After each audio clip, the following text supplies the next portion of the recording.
Chris, my brother, what's up, man? Not much. All right. Thanks for being here, man. Thanks for being here. Looks like it's just me and you today. Oh yeah. Hey, but that's not a bad deal for me, bruh. You know what I Right. mean? I like hanging out with you. All right, back at you. What's new today, man? Not much. I'm just trying to get everything, set up to start running next week, hopefully. All right. You been watching the load boards? No, my tablet's actually getting fixed right now. Oh, And it's a yeah. little hard to look at it on my phone. I looked at Wait, it a little bit today, but it's hard to read on my phone because the way that it's set up, it makes it really small. I got you. I saw this morning. I was in a Twitter space this morning and somebody brought it up. So I was like, you know what? Let me check. And I looked and I saw that rates are up, significantly up in Illinois, Indiana, Wisconsin, Yeah, it's Mich- hot in that area right now. Michigan. You know what I mean? Oh, Yeah, ho. I looked at the load board when I was in Indiana last week, Right. and they had over 1,000 loads within a Right. 200-mile area of Mr. where I McKinney. was. What's up, brother? Chris, you know Shane? Yeah, yeah, I've seen them on here. How's it It's going, Chris? cool. Hey, how's it going? Another day, Shane, another how are dollar, you? brother. Good. Right. Good. Go ahead, Chris. What were you saying about the load board? Oh, I was just saying that when I was in Indiana last week, I looked at the load board, and within 200 miles, there was over 1,000 loads of where I was. It's a lot of loads, bro. It's a lot of loads. Right now, Yeah, let me see. I gotta refresh this. Hold on 1 second. One second. Let me find something. Chicago, North Carolina. 17 miles. How many miles? Yeah, you bugging. I ain't doing that.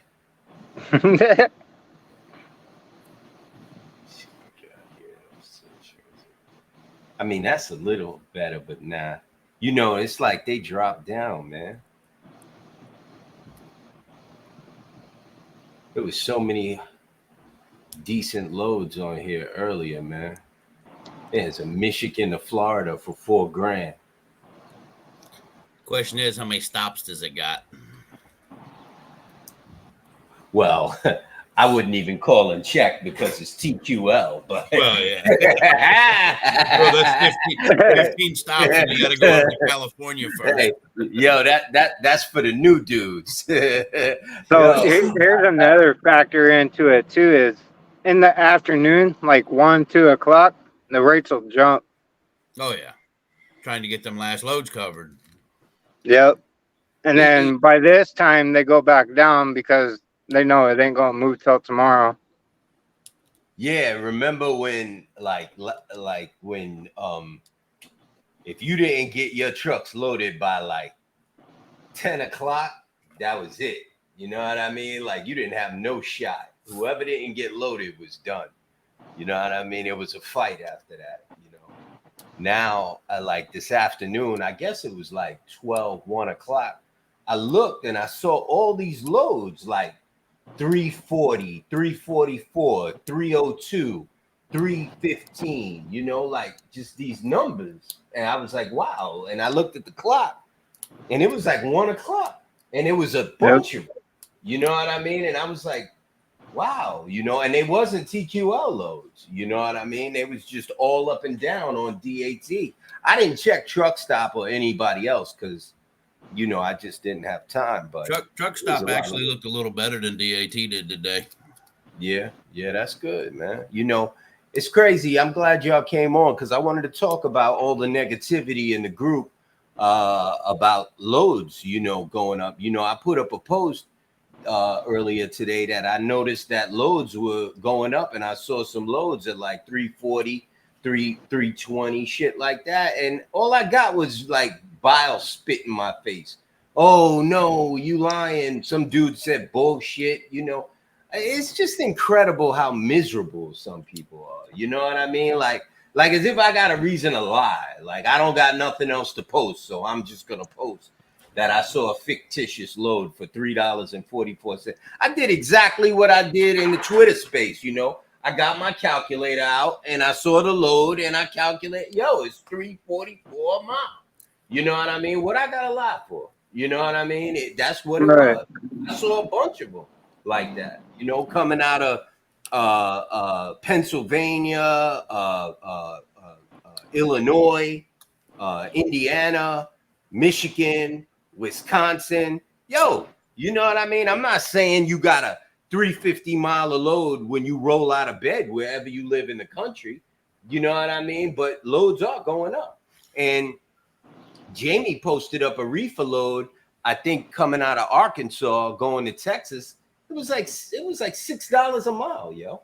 You know what I mean? It was a He said he found a bunch of them that area. Yeah, the Midwest is hot right now. Yeah, I just don't understand all the bile, you know what I mean? Because they don't. So yeah, a lot of the guys don't understand certain areas are going to be hot in certain times of the year. That's what they don't understand. They just And don't then, understand. Period. A lot of. I mean, yeah, I got a spreadsheet right here for one of my dry vans that runs. He runs out of upstate New York. Now, I mean, he's a runner, but I mean, for the last 2 months, his average has been over $2 a mile. It's been as low as $2.12 a mile, but as high as $3.05 a mile. And that's just for dry van freight. And that's going on a 2-week average. yeah. What's the average, Shane? What's that? What did you say his average was? I'm sorry. Here, I'll give you the dates because I keep it on a 2-week roller here. So from June 15th to June 30th, he averaged $2.12 a mile. From July 1st to July 15th, it was $2.33. July 15th to August 1st, it was $3.05. I mean, he's set. The guys didn't include all of his averages on this one, but currently, I mean, he's set over $3 a mile right now. And then back in, let's see, where was it?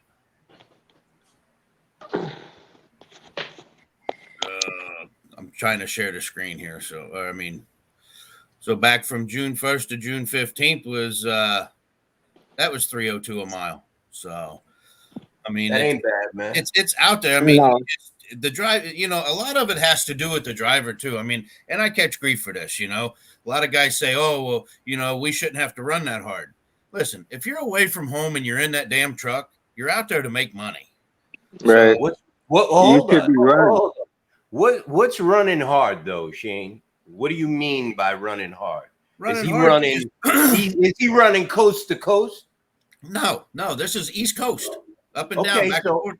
Yeah, he's running maybe 500-600 miles a day. That's average. Thank you. That's Yep. what I say. He's not doing anything illegal. He's not running over hours. He's running average. He just this particular guy. I mean, he just hustles, man, and it doesn't question us where he wants to go. Doesn't put no parameter.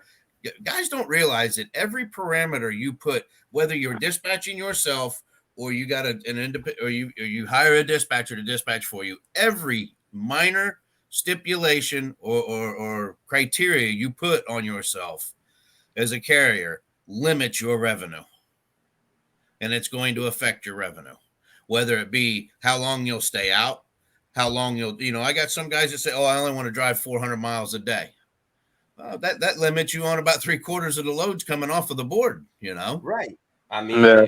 if you only going to drive 300 miles a day, then you can't blame anybody if you making shit money. Well, Uh, that's my point.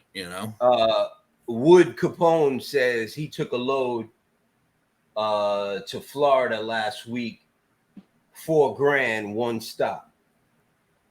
Yeah, that's all right, but I know Wood he lives close to Florida, so he just moved out of Florida. So he probably stopped by and saw somebody and then deadheaded back home, you know what I mean? So, that ain't bad, you know what I mean? $4,000 one stop from Ohio. That's all We'll right. send we'll send people down to, I believe it's Medina. It's right there by the Mobile, Alabama, and right there in the Panhandle. Yeah. We try and keep them pretty much out of Florida as much as we can, just because the rates are they're just nothing Crap. down here coming out. So, yeah. That I honestly I don't even talk about it about Florida because Florida always been like that, and so it's understandable. You know what I mean? They ain't shit in Florida unless you move in seasonal freight. But sometimes, like Wood is saying right here, if you're gonna grab a load that's gonna pay $4,000 and you got to go that way anyway, you Yeah, understand no, what I'm that's saying? good money. Yeah. He lived near there, so that makes sense. If you tell me you're doing something like that, that makes sense. You understand? Because even if you got a deadhead out of Florida, you still looking all right, But if you live in New York or you live in, Virginia, and you going from Ohio to Florida for $4,000, you're gonna have some problems keeping a lot of that money getting Well, out of Florida. it depends on where in Florida too. I mean, we used to have a guy that we were dispatching. He lived down in Florida, and he'd get down around the Miami area, and we'd be able to get him stuff out for. This was in probably the end of the summer. We'd be able to get him stuff out for a little over $2 a mile. I mean, it wasn't great, but it was able to get him back through home and get him out of Florida. So, I mean, he wasn't losing money. He wasn't only paying for his fuel. He was still over what it cost for him to operate. But we would get good rates going in, so it balanced out. I got a household goods authority, right? So whenever I get stuck in one of these places, I can always call a moving company and grab a load coming back up north of furniture.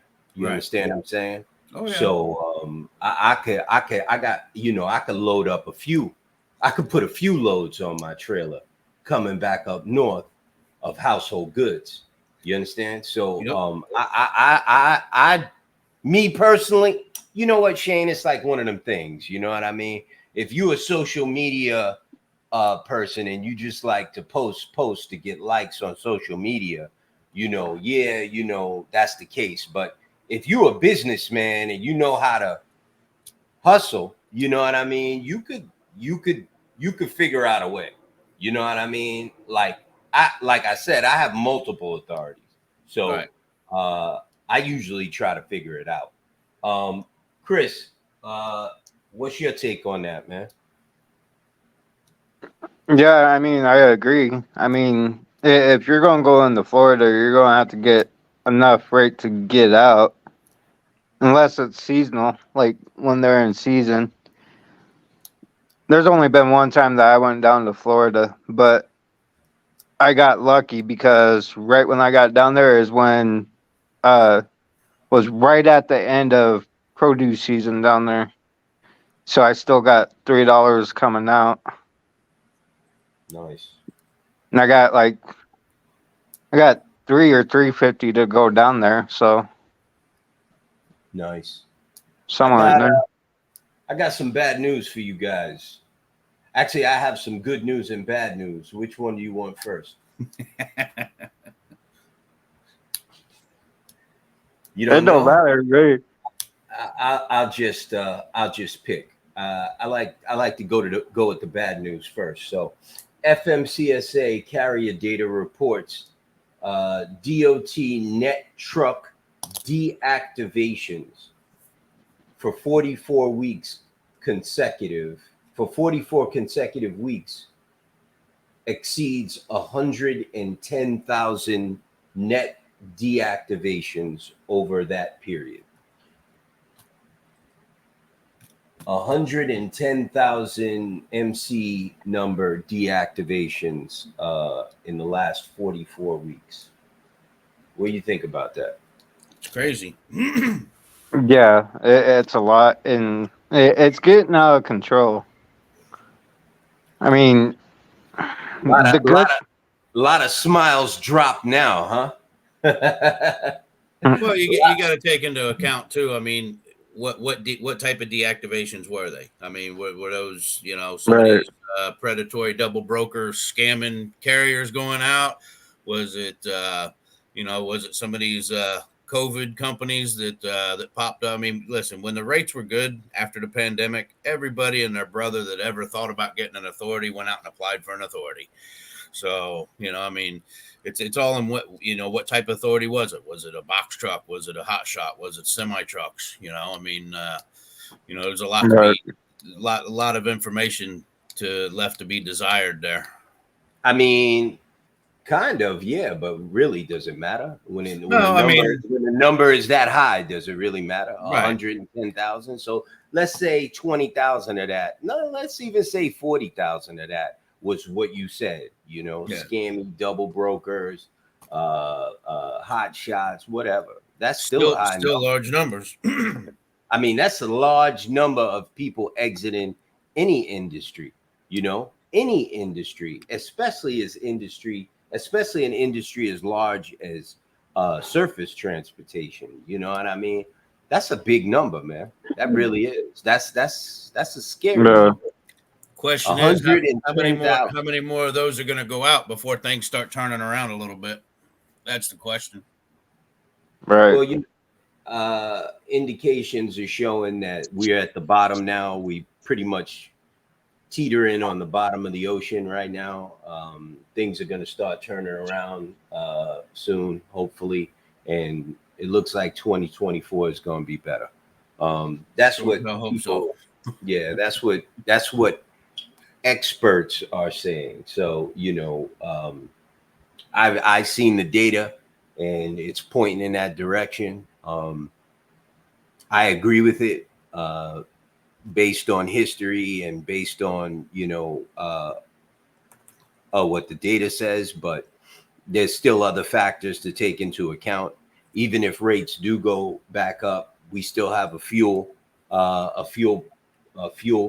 cost problem. That's a major problem. So You got fuel, you got maintenance, and the got all, maintenance ain't gonna come down. Well, it's not even That's the maintenance. other thing. Parts availability too. Yeah. got all those issues. So I spoke to, I think I mentioned that I spoke to, I had a meeting with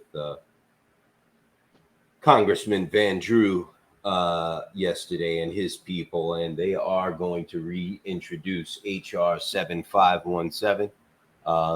So we are working with them on that. Anybody out there interested in that, we will let you know when you can call your congressman and tell them to support HR 7517. We're going to be trying to make some changes to the original bill because we want to add some other stuff in there if we can. They said we can, so we are going to try to add some other stuff in there. They said they're going to try to reintroduce it in September, which they think is possible. So just keep a lookout for that, and support it. Driver overtime pay, all hours worked, all hours paid. They go retro on that, man. I could retire. You know what? We asked, and they said no.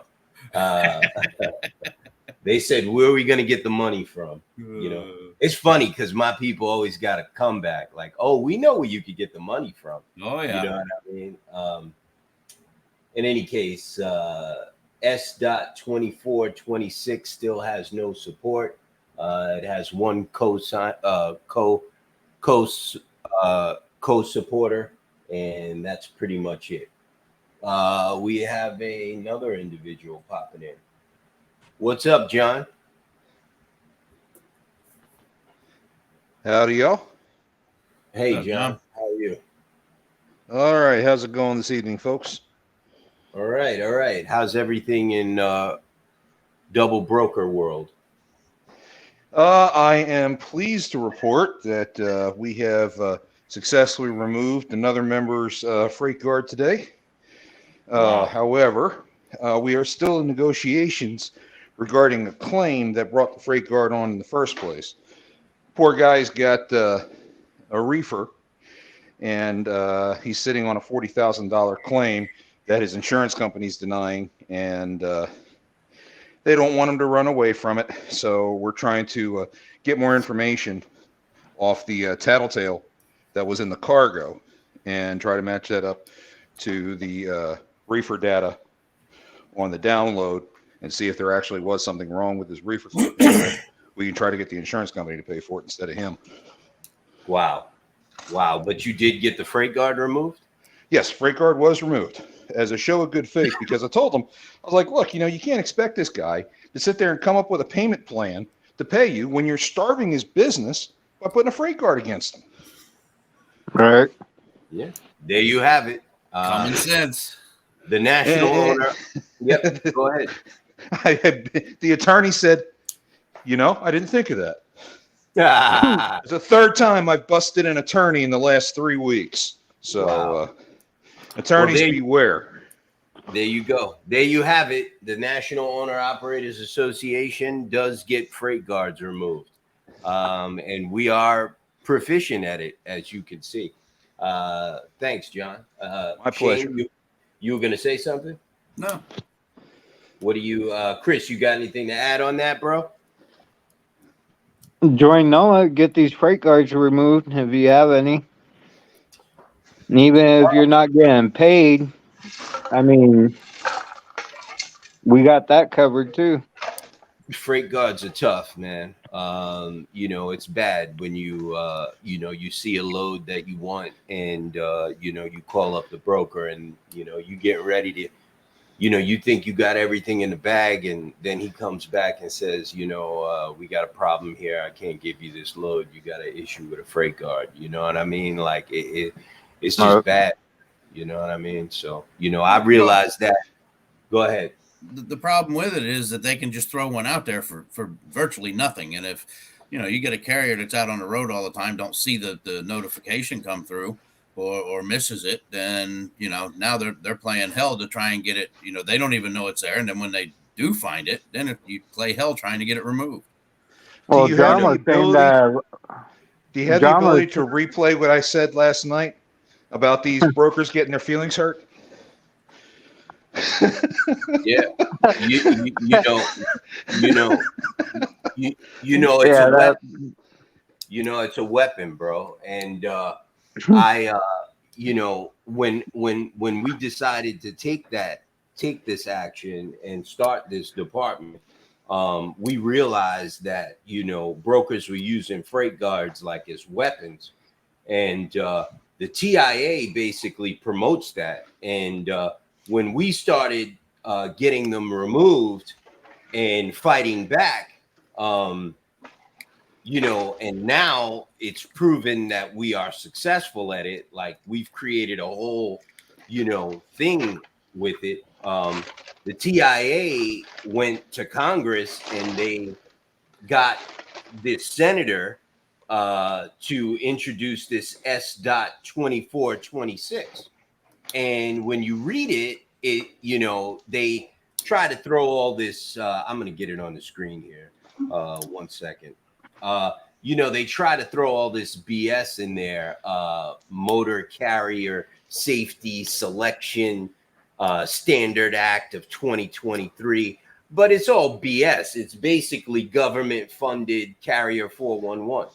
You know what I mean? And, it's a way for them to attack owner operators and carriers that don't want to play by their rules. You know what I mean? It's all just a bunch of bullshit. Anytime that they use safety as a cloak, you have to look at these bills and really read them. You see what it's really all about.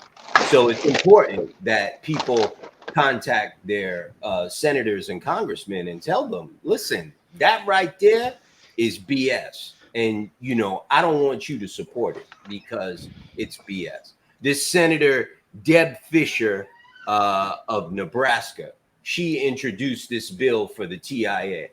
Oh, Jesus. Yeah, she's a Mhm. shill for the TIA. Senator Deb Fisher of Nebraska. So TIA doesn't think that their watchdog report program is doing enough damage to carriers. So they want to put something in place that aligns with federal law. Nice. Right. Well, they just know with the Now- feds now- involved, now- ain't nobody be able to get anything removed.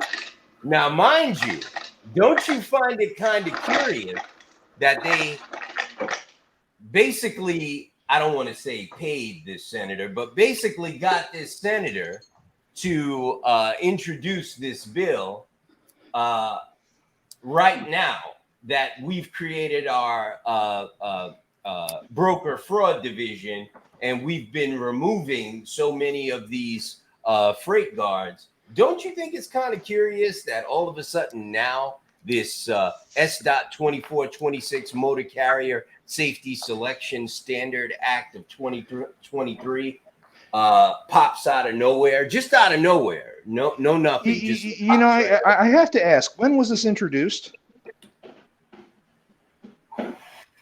Like the middle And of July, wasn't it? The reason why I ask, July 20th.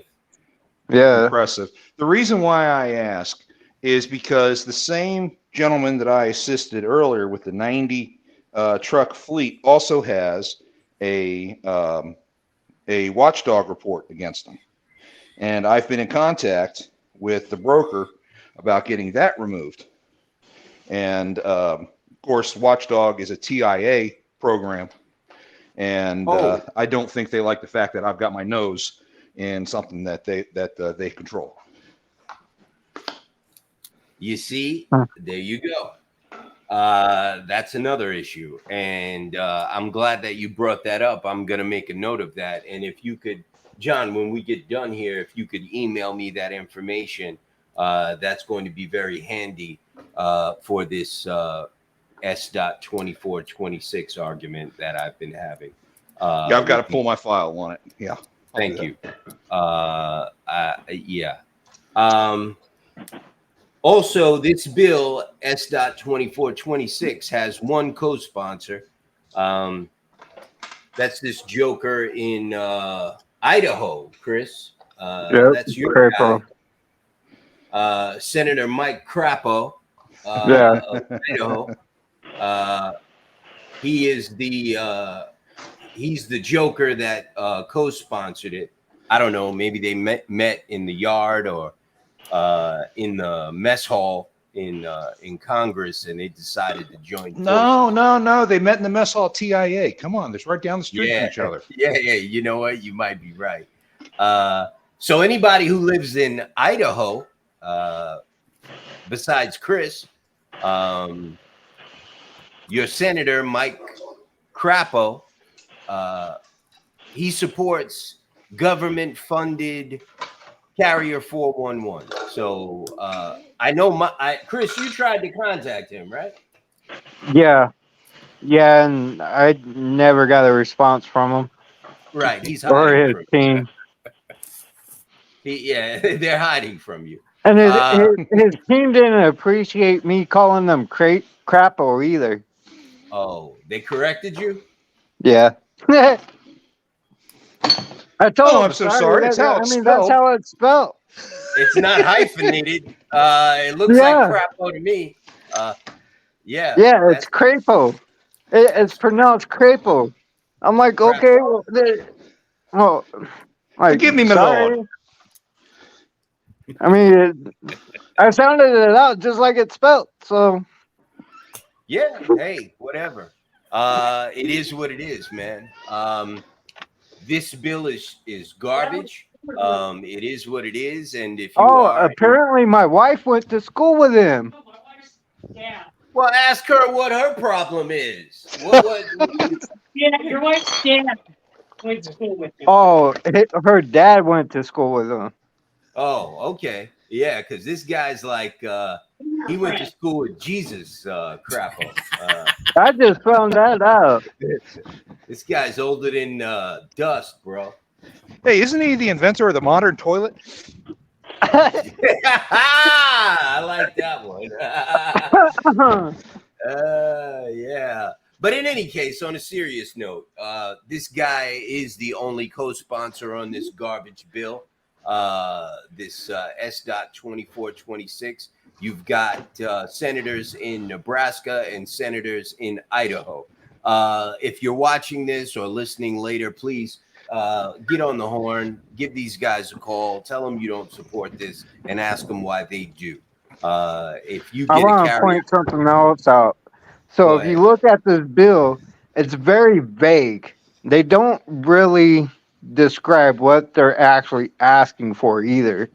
When you read these bills, you got to kind of read between the lines as well because they make them very vague, and that's why these bills get passed. A to lot of the bills, yeah, establish a national motor carrier safety selection standard for entities that contract with certain motor carriers to transport goods and for other purposes. right. Mrs. Fisher, for herself and Mr. Crapo, because it's spelled Crapo. Okay? Well, my thing is how does the brokers have any say in what is safe on our trucks? Like how do they know that we're not being safe? They're People trying are to make dying. it seem like they're going to make the roads safer by that bill, but how? They don't know if our equipment's running 100% or not, That's the way they unless sell it to we the actually general tell public. them. That's the reason that's how they sell it to the general public, because the general public ain't got a freaking. Exactly. Yeah, and this is what we all think of it. Yeah. There's a lot Yeah, here. it's trash. They got it all up here. I can't put it on the screen, but there's a lot here on this S.2426. We got a comment here from someone. Let's see. Mr. Carper. Oh, boy. Greenfield Carper is my man. Everybody knows Mr. Carper. He says, maybe we should boycott Nebraska and Idaho. They want to support freight guards on carriers. Let them see what it's like to not have trucks. I'm sure Nebraska and Idaho's people will vote these idiots out of office. Chris, I'm going to let you comment on that one since you are a resident and a constituent of Idaho. And unfortunately, we don't have any representatives of Nebraska here today. But we do have an Idaho representative. So, Chris, go ahead, bro. The floor is yours on that one. So I don't disagree with getting Crapo out of office. And I did even reach out to Congressman Fulcher's department, and they did respond. And they responded pretty quickly, too. And that's how I found out that, the bill is dead in the water. Like, they said it's not going to go past the House, and they even said that, we're going to keep an eye on it, though, still, because we don't agree with this. And Congressman Fulcher doesn't agree with it. So, all right. He had enough respect to contact you back and have a conversation with you. Whereas Crapo didn't even have enough respect for you to say, oh, okay, let me call you back. Let me talk to you about it. Let me get your feelings. Right. He didn't.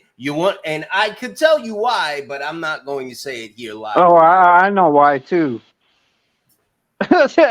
if you want to know why, the information is public. It's public information. You could see who TIA donates money to, who they give money to out of their pack, and it's all available online. I don't have the link in front of me. It's in my email, but if I open it up maybe tomorrow on the next show, I will have the information in front of me, and I will share all of the contributions to senators and congressmen from the TIA. But we all know why. Go ahead, Shane. Can you spare a piece of your mind on this? I mean, I think Greenfield's right on the money, man. They want to support these people. I mean, no offense, Chris, but leave old Crapo with no paper for himself there. I mean, leave him high and dry. No, but, my whole family already knows. So I got between me and my wife, we got quite a bit of family in Idaho, and they all know about him. They ain't gonna vote for him. Yeah, all right. What is the political environment like in Idaho, Chris? I'm curious. Is it like everywhere else, like really, really charged up, or is it like laid back? Like, do people get riled up? Do you guys go to town halls and stuff like that? No, not really.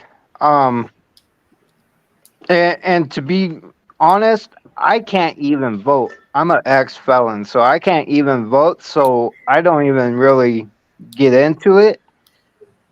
I've been a felon since I was 18. Was able to vote. So, well, you need to check on that because Yep. in some states, in some states that has a time limit on it, and it's not the case. There's applications that can be made. There's applications that can be made to get your voting rights back after a certain period of time. Right, and it costs like $3,000 to get my rights back. Oof. I've looked into it. So because I actually wanted to get my gun rights back, and that's why I looked into it. But so I put a post up in the group about rates, seeing rates going up today, and someone just put a response. They said, South Jersey, bro, coming out of Swedesboro, New Jersey. I when I'm running in the tri-state area, most of my loads are in the Swedesboro, New Jersey area. All industrial down there. Right. There's some, you can get dedicated freight out of there with certain places. Whatever. Isn't Jimmy Hoffa thought to be out there?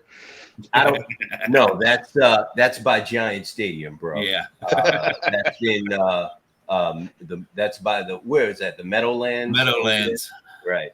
Unaki. Right. And that's supposedly.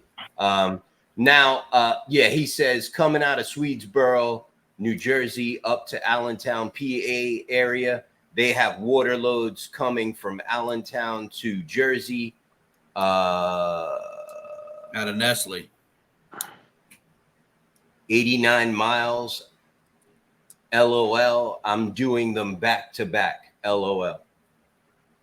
Yeah, it comes out of Nestle, out of Brangingsville. It's a little industrial park inside of Allentown. You got some guys that are just smart. You know what I mean? Like you do three of those a day, and you got yourself a little paycheck, right? Shane? Well, that's listen. When COVID first hit, the bottom fell out of everything. You had these drivers, especially the old school drivers, they wanted to do those long hauls coast to coast, man, where they didn't have to, they get out and, bump a dock maybe once every 3-4 days.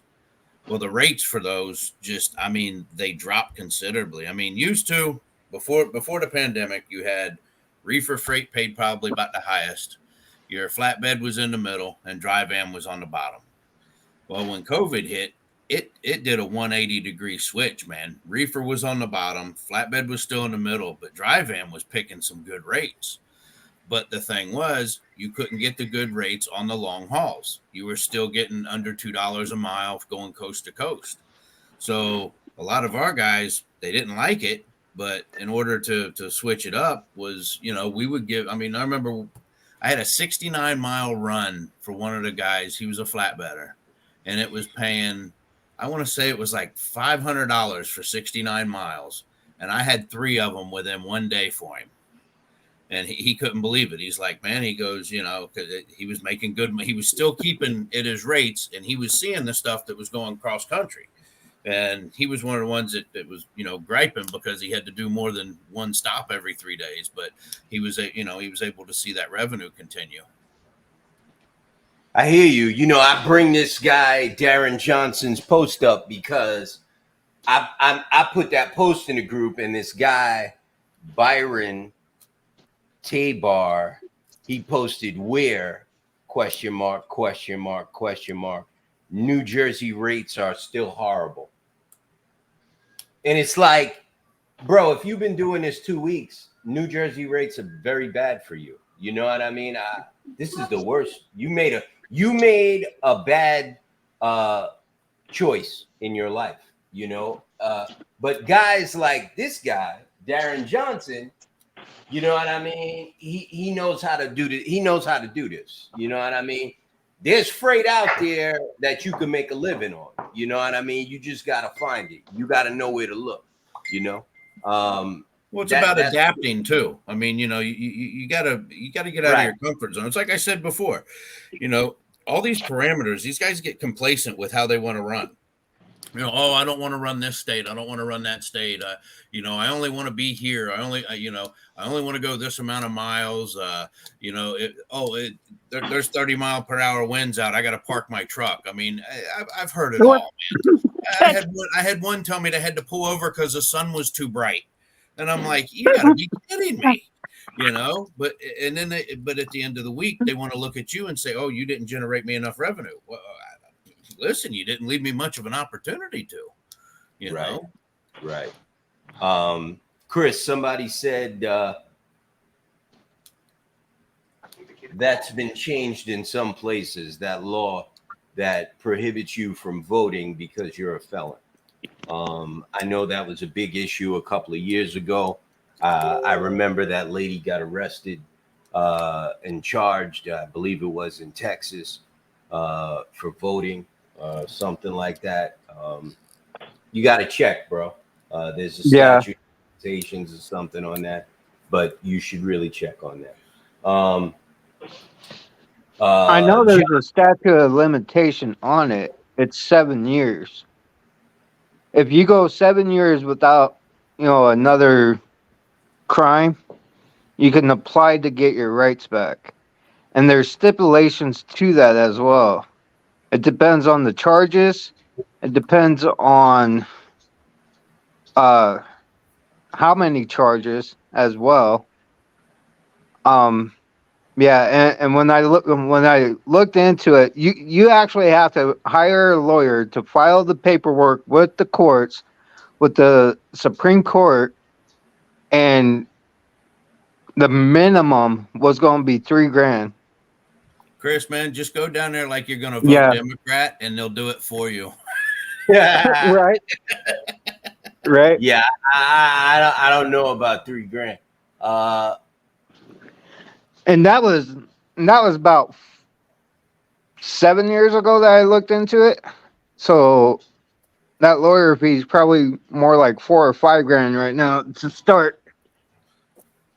Hey, Mike, did you see that post I put up on Facebook today regarding Triumph?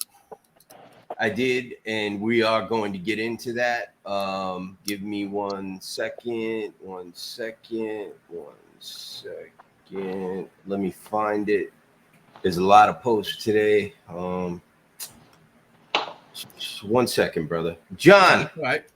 I just thought it would be beneficial to some of the carriers in the group in case they seen something like that come across and not getting any response from it like we did. I see it. We were emailed from a broker a few months ago regarding one of our clients, a one truck carrier. The email was inquiring about the number of loads and if the carrier had ran them. Myself, the factoring company, and the carrier had all attempted to contact the broker who sent the inquiry. Emails were sent, voicemails left, no response. Well, today the factoring company calls and states Triumph had notified them that there was internal issues where the employee of Triumph was using a particular broker's info, and this particular carrier to do fraudulent Triumph pays to They were doing quick pays. They were creating rate cons through that, as they were fraudulent. They were creating them under that brokerage, and they were doing quick pays to themselves under the guise of that carrier MC, upwards of $30,000. And that was Triumph. That was Triumph, and they're the ones handling all that stuff with Surge. That's what's got you. That's what you got to be concerned about. Well, go ahead. Enlighten us, bro. Yeah, no, I've been busy all day following, all this stuff. I did see it, and I got your text, and I made sure the post went up, but I didn't really get a chance to read through it. Until that's now. All right. Like I said, it's more for, if any of these carriers that's involved with NOAA, you get a notification from a broker asking you if you got anything to do with these loads. We thought, all right, well, maybe it's just a mistake, because he had just transitioned from one factoring company to another. So in the dispatch company that he was using previously, they were pretty predatory. They had some serious issues of their own. So we thought, all right, well, maybe that was it. Maybe she was involved with the factoring company, found out that he was moving. So right there's a perfect time to pounce on him, start putting some stuff under his name and getting quick pays to herself under it, double brokering. Mm-hmm. So we didn't hear nothing. I mean, we tried everything. I tried calling, tried emailing. We got no responses. Like I said, this was like 3 months ago. And right. And the factoring company, I had the factoring company call, the carrier called. We didn't get any responses. We actually, the factoring company went to carrier 411 and put out a notification for that carrier, so that there wasn't any fraudulent activity on their account. And then, like I said, today, Triumph contacts us and said it was an internal issue, and basically somebody embezzling over $30,000 and doing it under this carrier's name. And that carrier's never done a quick pay through Triumph. Well, I'm glad that they caught the bastard. Oh yeah. So it just, like I said, I was putting it out there more for the information of other carriers, just in case they, Triumph's not going to be too forthcoming with that information, especially now that they're handling, what is it, 12 or 16 million dollars worth of Surge's money that has to be paid back. So, yeah, that is true. And so many brokers are now working through Triumph for their quick pay programs. I want to say it's somewhere around 20% of your medium and large brokers are working through Triumph. So this is a huge black eye for them. And certainly something that needs to be watched, frankly, on a national scale. I'm going to tell it funny. I tell any carrier out there, don't do quick pay. No. Just don't do quick pay. You are better off just going to a factoring company and working through a factoring company rather than getting quick pay. Because if any broker is worth anything, they will not use quick pay at all, because that is what the scammers are exploiting. Well, the quick pays. Well, I think you were introduced to him today, John Tom. Yes, actually, I spoke with him yesterday. Yeah, that was that's he's the one that contacted me. I've worked closely with him for 5 years, man. Great guy. The one thing with a good factoring company is the resources that they offer their carriers. I mean, with Tom, you've got the broker watch list. Perfect example. Today, we were trying to book a load for a carrier. It was concert equipment. Needed 10 straps and 4 load bars. So we were in the process of finding out if he had that equipment, the carrier, and we called the broker back. Load was gone. As he said it's gone, the load popped up again from Sigma Freight. So I'm like, now my dispatcher was working on it. So I said, you know what? Let me call this Sigma Freight and see if that's the same load. But it was $600 lighter. So Please tell me you booked it so we can bust them. Oh, I tried. They hung up on me. So they put me on hold because I couldn't understand them first off. But I was trying to book it, but $600 later, it was the same exact load. We tried to get back in touch with the other broker, but nobody would answer their phone. But it was. I went and I cross-referenced that with Tom's broker watch list. Sure enough, there they were. I started doing research of the reviews on the load boards for that particular broker. What was the name of it? I forget the name of the carrier, but they have a particular carrier that books the loads, and then they funnel them over through them. All Routes Express was the name of the carrier. Right, that's right. So, but and then like I said, I sent you a message. I started, getting out there. I actually called DAT and told them about it. I don't know if it fell, I'm sure it fell on deaf ears, but I said, look, I caught him red-handed. I says, you can't dispute this one. If you got them back on there, then it shows that you don't give a shit about double brokers being on your load board. So. There's a post in the group. This guy, Jeff Forand, down in Orlando, Florida. New MC, single tractor, finance payment, crazy insurance premium, and not yet a paying member of NOAA. That's okay, brother. But I support the cause of the association and understand the power we could have in unity among us owner-operators. Therefore, I have joined the fight and decided to keep old girl home this week. She needed a bath anyway. If you get a chance, check that out. He posted it about 30 minutes ago. He's got a beautiful pink Peterbilt with a reefer. This is a nice truck, man. I don't know if he wants me to put his information out there, so I'm not gonna. You can see it in the Facebook group, but this is a beautiful Pete he's got, and thank you, sir, for your support. What else? I put the call-in number on the screen, so if anybody wants to call in, you could call in. What else? I'm going to touch on a few things tonight, but I'm just going to keep it going nice and easy for right now. Yeah, Shane, I appreciate you putting that in the group and letting everybody know about it, man. Thanks. We need to stay up to date on what's going on with that Triumph and Surge thing. And you want to know what else is funny? The fact that no one, I wouldn't even have known about that if you wouldn't have put that post in the group, because it's not like anybody's making any press releases since they filed for bankruptcy. They're kind of like trying to sweep it all under the carpet. You know what I mean? Well, I'll tell you, Triumph themselves. I mean, listen, I got a brokerage. I've run a little bit through my brokerage. Now, I was partnered with Axle Funding before Denham bought them out, and I had a client, a carrier that was at one of my clients' locations and needed a load, and I was trying to get him to load. Well, Triumph, I mean, I contacted their CEO, their vice president, tried to get them just to, listen, do me a professional courtesy. I said, I'll pay you immediately. I said, I'll pay you up front.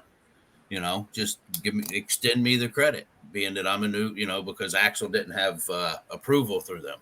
I says, do it through my brokerage. And dude, they wouldn't even dignify me with a response for 3 weeks. Finally, I paid Triumph intentionally. I paid them. They took 3 weeks to pay their carrier.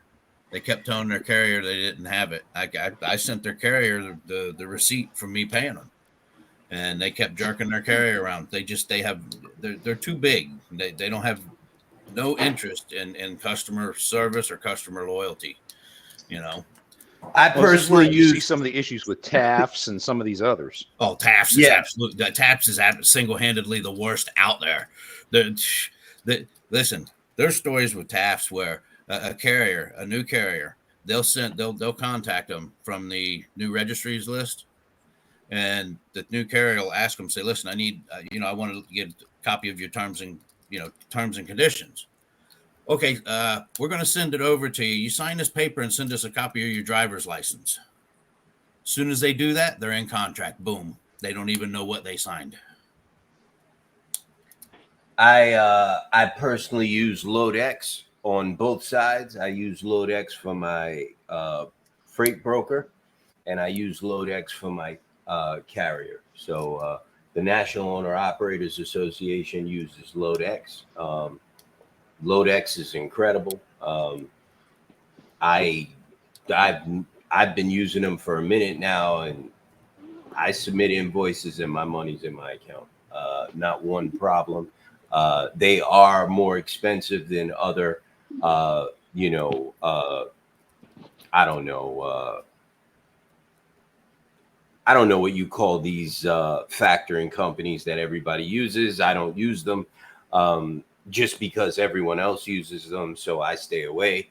But I've never had a problem with LoadX, and I suggest anyone, if you want to live a peaceful life and not worry about getting paid for whatever reason, I would suggest contact Justin at LoadX.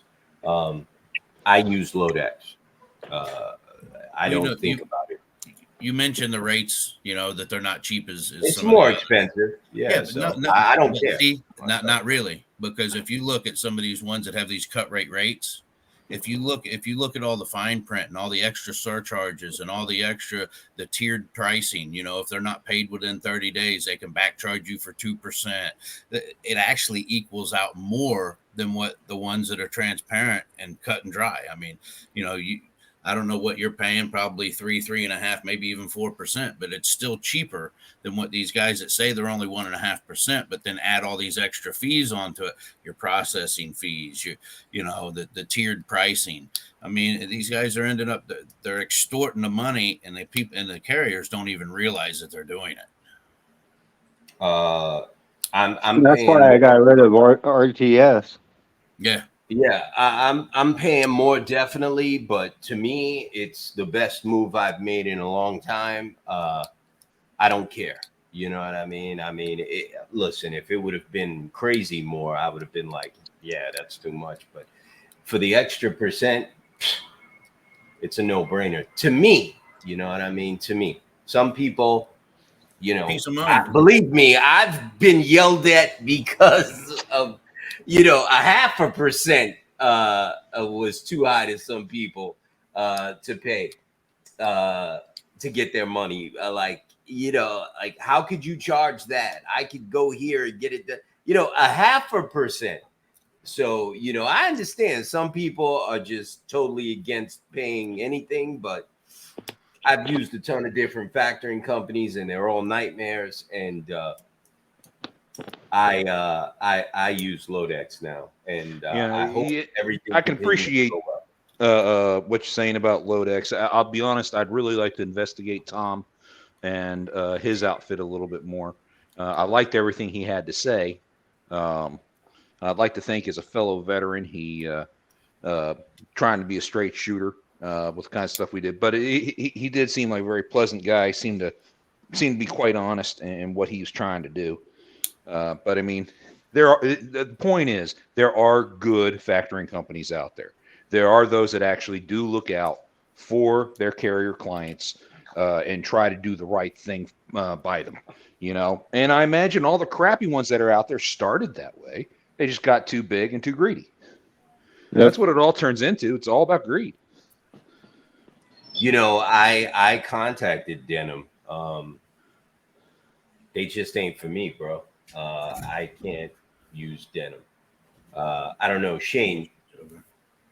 Did you say you were using Denim? Currently, but I'm on my way out like a beeline, because since they took over, I've yet to been able to get in touch with any type of representative anywhere. I've sent emails. I've tried to make phone calls. Yeah, it's the same thing with me, man. Like, they call you. Like, you got to send them a message, and they call you back or something. Yeah, I sent a message to 2 months ago, and I sent a message again this morning.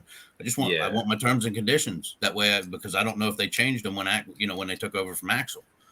So, Nah, but I can't work like that with money, bro. Me either. You know what I mean? Like, you better pick up the phone when I call you. If you get, when I send you an invoice and my money ain't there, somebody better pick up the phone. You know what I mean? So, Don't do you? Well, you can fuck with me every which way from Tuesday. Just don't fuck with my money. That's it. Exactly. I mean, and you know what? When you like me and Shane, even you, John, it ain't your money. You know what I mean? You got to pay that money to somebody else. There's a dude sitting in the middle of the country somewhere in the truck waiting to get paid. You know what I mean? And you got some jerk off at some factoring company playing games. You know what I mean?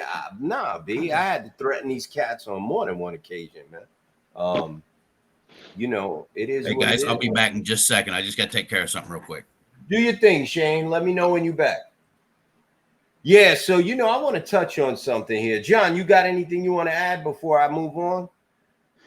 Oh no, it's just been another one of those wonderful days in fighting broker fraud, like I always do. It's been a good day. We've had a couple good victories, so I'm very proud of that, and I'm very proud of people in the association who do their part, like Shane reporting those issues that he encountered today. Caitlin always stays in touch with me on issues that her team has when they come across a double brokered load. And I'm working on building a spreadsheet that has our own little watch list for NOAA. And once I have that out there, I will go ahead and announce it for everybody so they can get their hands on it. I've been working on that, brother, and I appreciate you taking that one on because, I just don't have enough hands, man. We definitely do need that. And I appreciate you working on that for the association, man. Justin says, hey, y'all, what's up? Wanted to get that out there. The temperature, that's what's up. Jesus. Yeah, I think Justin's in Texas frying like a hot link on the barbecue, bro. Him and Jamie. Damn, man, if there's one thing I can't deal with is oppressive heat. I can deal with a lot of stuff. I'm from New York, so cold I could deal with a little bit, but oppressive heat, man, that just destroys me, man. It brings me down. I was out there at that rally on Sunday, man. I was like, yo, I gotta go. You know what I mean? I have to go. The heat was it was an open field and the sun was just beaming on me, only me. Yeah, I was like just melting, My son came and brought me a bottle of water. He was like, here, Dad, you look effed up right now. Yeah. I was like, yo, I'm about to take it, man. You know what I mean? In any case, but if you born and raised there, it's a different, you know how to deal with that. You know what I mean? Yeah. Like, John, you in Texas, right? John, I think we lost John. Shane, I'm back, brother. we were just talking about the heat in Texas. Yeah, I heard. I had to move out to the garage. My daughter's bedroom's right next to my my office, and I'm a loudmouth. So Yeah, you is she had to quiet you down. yep. Yeah, John had to step away for a second, so he'll let us know when he's back. I was born and raised in Arizona, so I know about the heat. Yeah, y'all Yeah, can keep how that. do you Come on back. You know what?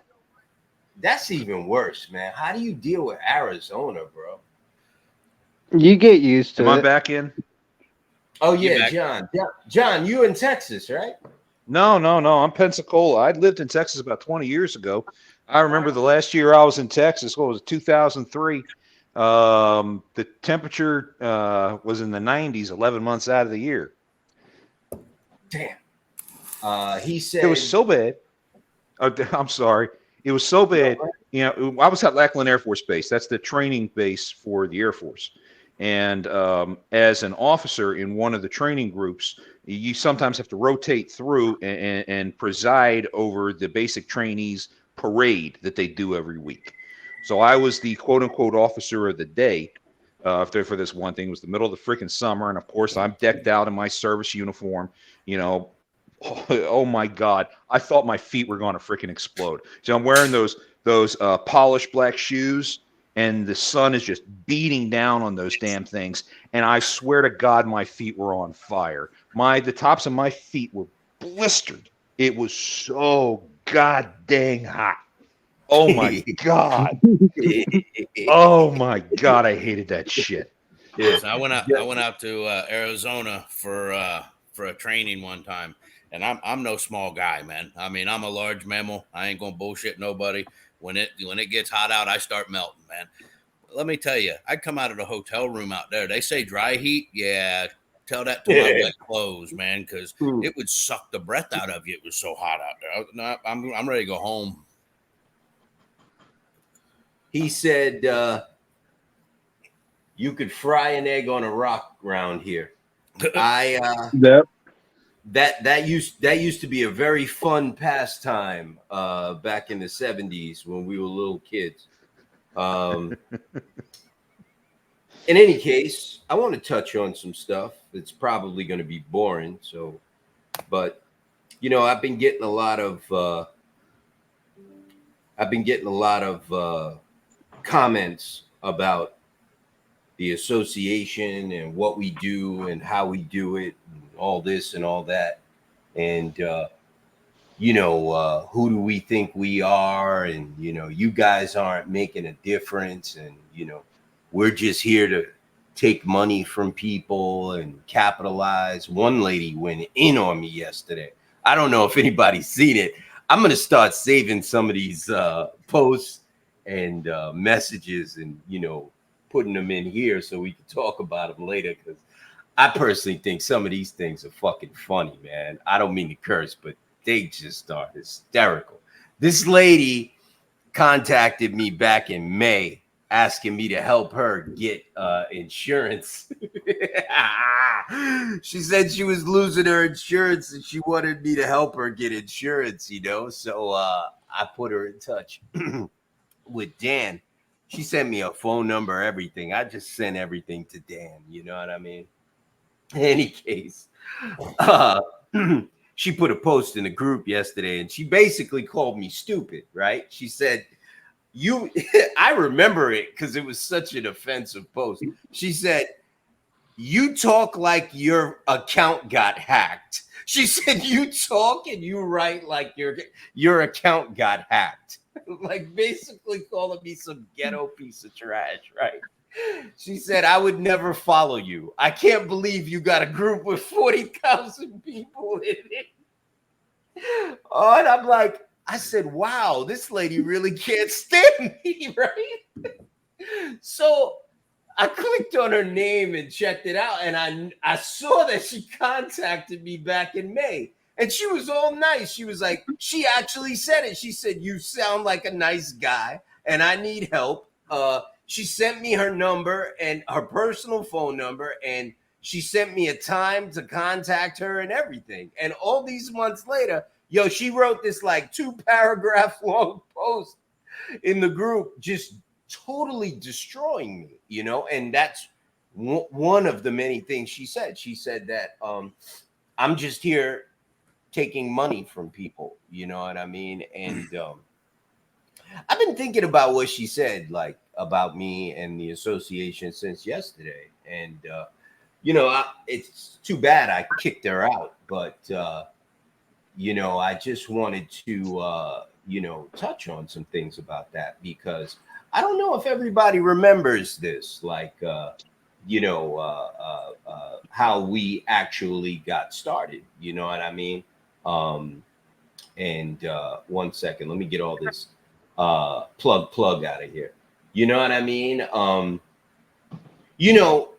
We did this back on like March. I think we did this on March 6th or March 12th or something like that. This interview with Alex and Mother Trucker. And when we announced we were doing the boycott against TQL, JB Hunt and CH Robinson. This video went viral. Basically, it got 124,000 views, and that's who we are. You know what I mean? Like that's the real of me. That's what it is. You know what I mean? That's who we are. You know, we not here trying to take money from people. Shortly after I did this video with Alex, Overdrive contacted me. This reporter, Matt Cole from Overdrive, that's me with my son, my baby. Well, he's not a baby anymore. He's going to be 7 years old, but that's me with him and one of my trucks in my driveway. And I threw myself in front of this, I jumped in front of the car, I jumped in front of the bus, and that's cool. Like, I ain't looking for no trophies. I ain't looking for no pats on the back, but I damn sure ain't here stealing money from nobody. You know what I mean? I'm not here trying to capitalize on nothing. All Shit the don't money happen for free, man. Right. All the money that we take in goes back to you. You understand what I'm saying? Unfortunately, I gotta pay to sit in front of senators and congressmen. You know what I mean? That's just the way it is. You know what I mean? This all costs money. Marketing, websites, all of that costs money. And the only way for us to accomplish any of that was to turn NOAA into an association. So my answer to that woman and everybody else watching this is, why don't you do it? You know what I mean? I didn't offer to do this. Like, this wasn't my plan. I had a company, I had trucks, as you could see. I got a business. I've been doing this for a minute. I shut all that down to advocate for the entire owner-operator independent trucking community, because I felt the people out there were not. The people out there that were saying they represented us was not. And I still feel that way. So don't accuse me of something you have no evidence of. You know what I mean? Like, you don't know what you're talking about. I've been around the block more than once, and it is what it is with me. What it all boils down to is, you don't like me for some reason. That's cool. You don't have to like me, but if you're gonna make comments about me and imply that I'm some sort of allegations, or imply that I'm trying to capitalize on this movement, come with paper, show your proof, and I'll leave it like that, because I got my paper, I got my proof. It's right there. You know what I mean? It's right there. So I got my paper, I got my proof, and I just wanted to point that out, that there's a lot of nastiness in this group, and it sometimes it's like it's not justified. There's no reason for it. It's just nastiness, and we like that towards each other. You know what I mean? And I really do wish it would stop. And I'm just gonna leave that right there. You know what I mean? Well, this industry's been so full of predatory people that you get people like this woman, right? But the sad thing about it is she'll be the first one to run out there and utilize a predatory service provider, rather than come and pay a little bit of money to get somebody that's worthwhile. She thinks she's going to be saving money. She's going to get raked over the coals. She's going to get taken advantage of. And who knows what else happened. But you know what? But she didn't have to pay, to be part of an association. So, I mean, it boils down to lack of education and lack of knowledge in the industry too. I mean, there's so many people out there that don't realize how many predatory service providers there are, and what type of predatory services are available. They don't know how to avoid them. And that's why these predators are making bank and ruining our freaking industry. Oh, they got me. I mean, they killed my company. You know, it's why I'm dispatching now. But I mean, I've been down this road, and I can't stand seeing other people get swindled. That's why I do what I do. It's why I started my double broker bounty hunters. It's why I do this now with NOAA, and that's why I'm all in. It just John, drives me insane when I see some people sit there and try to say, "Oh, well, you know, with your 3-month plan, you know, you guys must be getting rich." And I was like, dude, I don't get a paycheck from NOAA. It doesn't happen. John, tell people how long on average it takes you working to get a freight guard removed. Oh, Jesus. I can only imagine. It varies. I've gotten freight guards removed in as little as 2 days. Normally, it takes on average a week. And during that week, you can count on about 3 or 4 hours of phone conversations and emails. You know, you end up, you have to investigate it. You want to get all the facts together. That takes time. Then you put together a very flowery email. And I don't know how many of you guys have actually read any of my correspondence before. I've been called a wordsmith more times than I can count. You have to be. And in doing that, it will take me an hour to write a proper email to some of these brokers, and just to prove a case. Even if the case is rock solid, just by verbally explaining it, you still have to put it on paper. You still have to present it to them, and present it to them in a way that they believe you are coming to them with respect. Because I've mentioned before, these guys, they're prima donnas. They think they're gods, and you have to treat them that way just to get them to hear you. And that's really the trick. It takes that much time to get them to hear you. And once you finally get in touch with them and you plead your case, you still have to wait 2 or 3 days for them to review your proposals before they come back with an answer. And there's usually a little bit of negotiation in that final discussion. So yeah, it usually takes about a week for me to knock down a freight guard. My oldest one right now is sitting at 3 months and is still ongoing. Much more difficult than double brokering, huh? Shane, I forgot the guy's name. I can't see it anymore, but he said, Shane Mack. He threw it up there.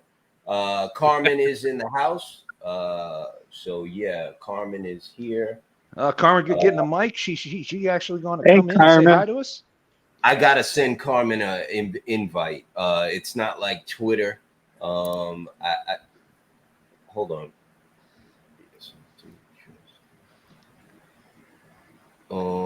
I gotta send Carmen an invite. I was gonna send her an invite. I could do that right now, actually. If she accepts it, that's cool. Now, Carmen, don't get us wrong. We're not trying to put you on the spot, okay? No. She wants to come on, and I got her right there. Okay, coming up. 1 second here. 1 second. Jesus, how many screens do you have? I think this account comes with 13 or 10. No, 10. It comes with 10. No. You look like you must have 4 freaking monitors on your desk there. Oh, no. Yeah, I do. It's 4. Oh, God, yeah. I'd kill for that. I got 1 monitor plus my laptop. I'd give my right nut for another monitor on my desk. I have 2 more sitting over here in the box still. I got to connect them. Carmen, if you're watching, please check your... what the hell is this? Telegram account. I just sent you an invite. Yeah, man. So I wanted to, John, I wanted everybody to know that that is the case. You know, it's not like these things just disappear. You know, it's a fight, right? It's a process. It is definitely a process, and the more you treat it like a fight, to be honest, the more you treat it like a fight, the longer it's going to take, and the less chance of success you have. I'll be perfectly honest. You have to treat it like a negotiation where everyone's got something to lose, including the broker, and you have to point it out to them. Man, you can do that, then you've got at least a hook to get started with. Yo, sometimes I don't even like calling these people up and inquiring about a load that I want to do for them, let alone call them up and ask them to remove a freight guard. Like, you ever get one of these clowns on the phone and it's like, yo, why are you so miserable? You know what I mean? Like, are you serious? Like, you would think I'm calling you. Like, you're the one in this hot ass truck or in this office, you know, looking for loads, begging for, you know, why are you so miserable? You know what I mean? And I could imagine what you go through, brother. You must have massive holes in your bottom lip, brother, because Hey, I would let so loose on these cats, B. I've That even you know had what? brokers actually call me and start, ask me to do this load, and I give them my quote, and they want to go off on me because I Yo, give them a quote. yo, Chris, you want to know something? I used to do the freight guard removals, bro. I used to do it. I was like, there is no possible way I will ever do this like forever. No, I gotta hand this shit off to somebody because I will reach through the phone and strangle one of these MFs. Yeah, I'm not. I'm not. I don't have that whole, political correctness in myself either. It's Brother, sometimes it's women screaming on you. Because some of these brokers are owned by women. It's not always mega brokers, it's regular brokers with 2-3 people in the office. You know what I mean? I had this one lady down in I think she was in Texas. She had like a 3-man office or something, and she put like 4 freight guards on this one guy. You know what I mean? And she was just nasty, man. I was like, lady, she wouldn't shut up. And finally, I just screamed. I said, yo, shut up. You know what I mean? Like, I and finally, yeah, and that I think that was the last one I ever did, man. And then John took over. You know what I mean? Like, I couldn't do it. It's these brokers are just nasty. I'll be honest, Eddie, ever since I started doing it, and when I call and introduce myself as a department head at NOAA, I've gotten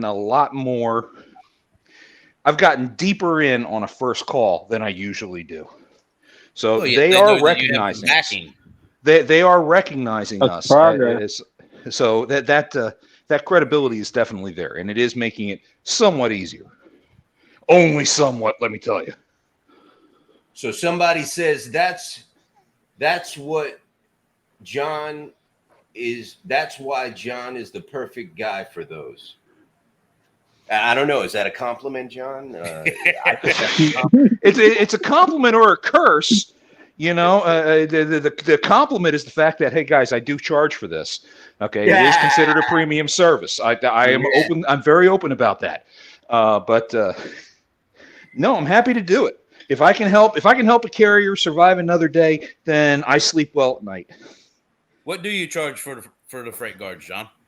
I charge a $25 investigation fee, which is waived for any NOAA member, and I charge $500 for removal only after removal is confirmed.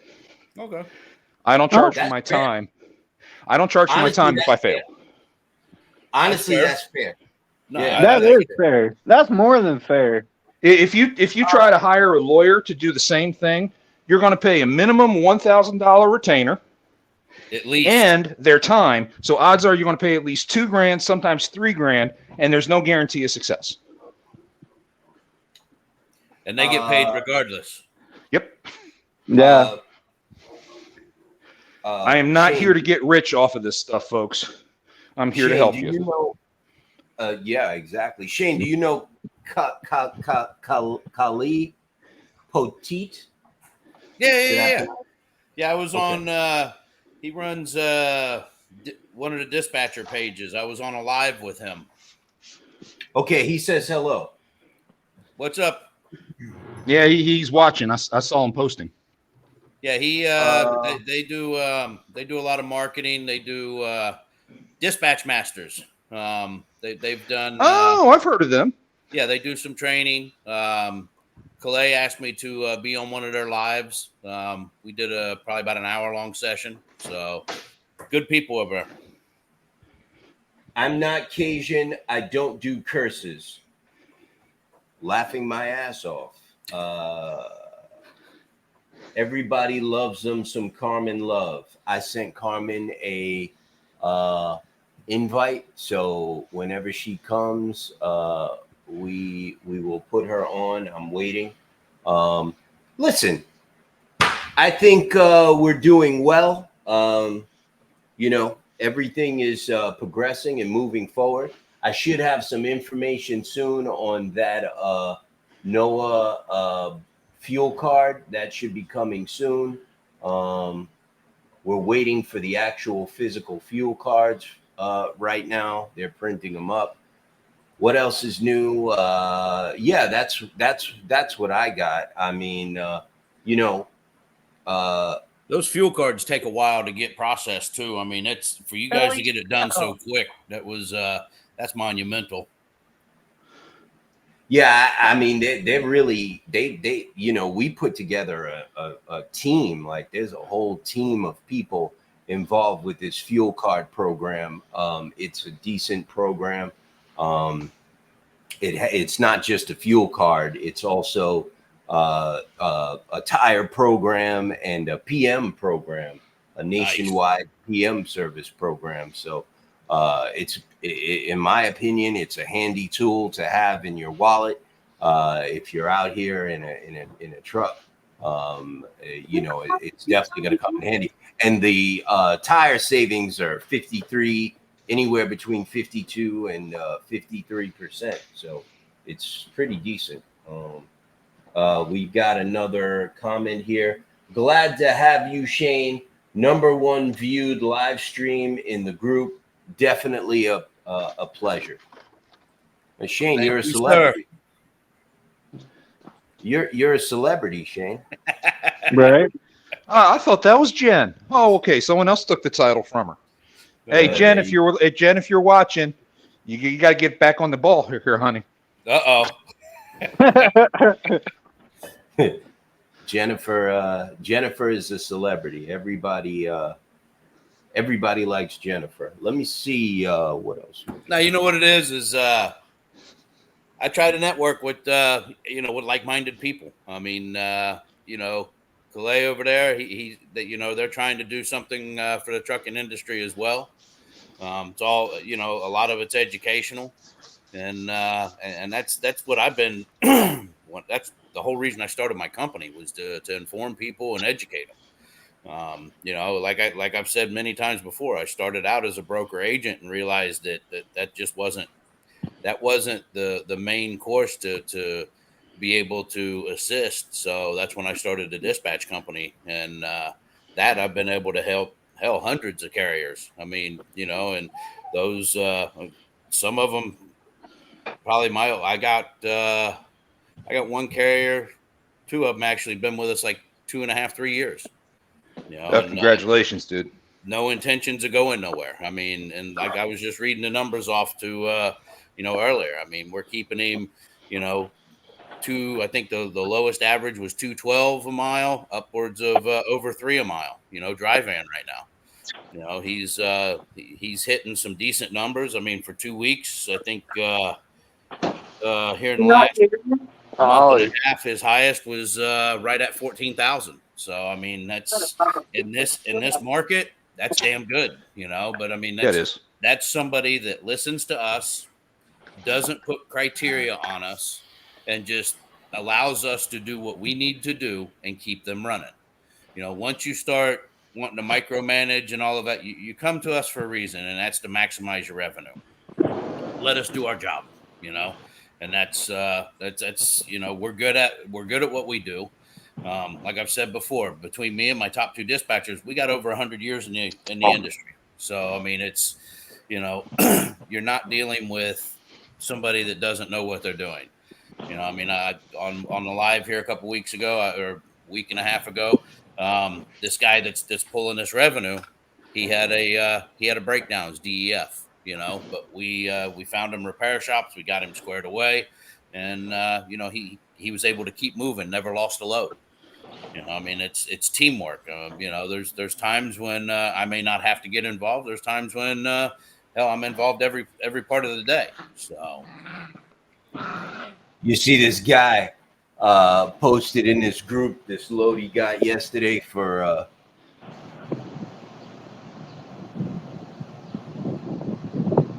$6.25 a mile. Well, we are shutting down, bro. I'm glad you keeping your your rates up, but remember we are shutting down. He's saying the shutdown is working. In any case, I see some people enjoying their vacations. Blake Alvarez is at the fair with her husband, enjoying themselves. I know Jamie's home. Chris, I see you on your back porch, chilling. Shane, I see you chilling. John, I know you laid back. Everybody's laying back, chilling. We got to start playing the game right. I believe that, mega carriers and mega brokers, these big guys, they've been watching the numbers and they know how to play the game. We got to play the game the same way. You know what I mean? Honestly, I really do truly feel that we need to continue this shutdown after the 26th. You know what I mean? That's just my opinion. Of course, I can't force anybody to do that, but that's just my opinion. A lot of wisdom. I'm always a student. Let me see. I agree with the continuing the shutdown for another week, at least. I think, that would be a good way to teach him a lesson, in my opinion. I think the alliance is not only between all that, the it's going to associations. show these brokers. It's going to show the brokers that we didn't just shut down just for the brake safety week. So we need to get the rates up. Look, without a doubt, the rate's definitely going up. Yeah. It's just, the problem isn't just the rates going up. The problem is keeping them there. And in order to keep them there, guys got to not offer stupid numbers when they're trying to get a load. You know what I mean? You got to stop being desperate when you're trying to get that load. You know what I mean? That's really it. Bringing your price down to $2 is not going to help you. Down to $2, that's not the problem. It's the $1.50 that's the problem. Yeah. I mean, $2 is bad enough, but once you start breaking below that, I mean, now it's, perfect example. And I keep referring to this same carrier, but we had a run it was basically like the maiden voyage. And it was a triangle, went from upstate New York over to Ohio, from Ohio over to Delaware, and then back up to upstate New York. This carrier was making bank. I mean, we were doing, I think it was, I want to say close to over $5,000 for the triangle. And he lived in the same town where he started and finished at. So it was tit, man. It was the best thing that could have happened. Well, he broke his trailer, had some issues, had to put it in the shop. So we had running power only for a couple weeks. Immediately after he got his trailer back, he decided to go on vacation. And I told him, I said, man, I said, look, I said, you're in good. We've been doing this stuff for about 6 weeks. I said, just realize, I said, there's a good possibility if it's there when you get back, it isn't going to be what you left. Sure enough, it dropped by $2,500 by the time he come back from people underbidding him. Now it's down to, I think that whole run is under $3,000. It's crazy. Freaking criminal. Locals. I got a bunch of Illinois here for $2.96 a mile, almost $3 a mile. Just hit the load boards. Landstar smoking crack, yo. Somebody need to smack somebody at Landstar. They out of their mind.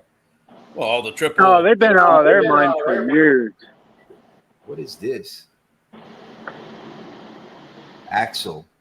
Anybody? I think I've done some loads for Axle. I've worked with Axle Logistics before. They're hit and miss. Sometimes they're all right. Sometimes they're not. Axle's got a.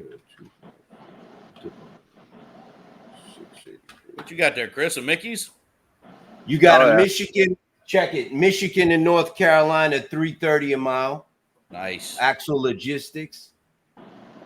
picking up Parchment, Michigan, Charlotte. It's a little heavy, but hey, that's for tomorrow. Well, it's like today. We looked at a load. It was going from Fort Worth to Buffalo, New York. Mileage on it was 1,400 and change, just above 1,400. The rate, I sat there and watched it on the load board, went from 36 to 39 to $4,000. Well, when you called on it, the reason why is there was 7 stops on it. Yep. And the total mileage on it was 2,200 miles. Yep. I mean, there's no money there, you know.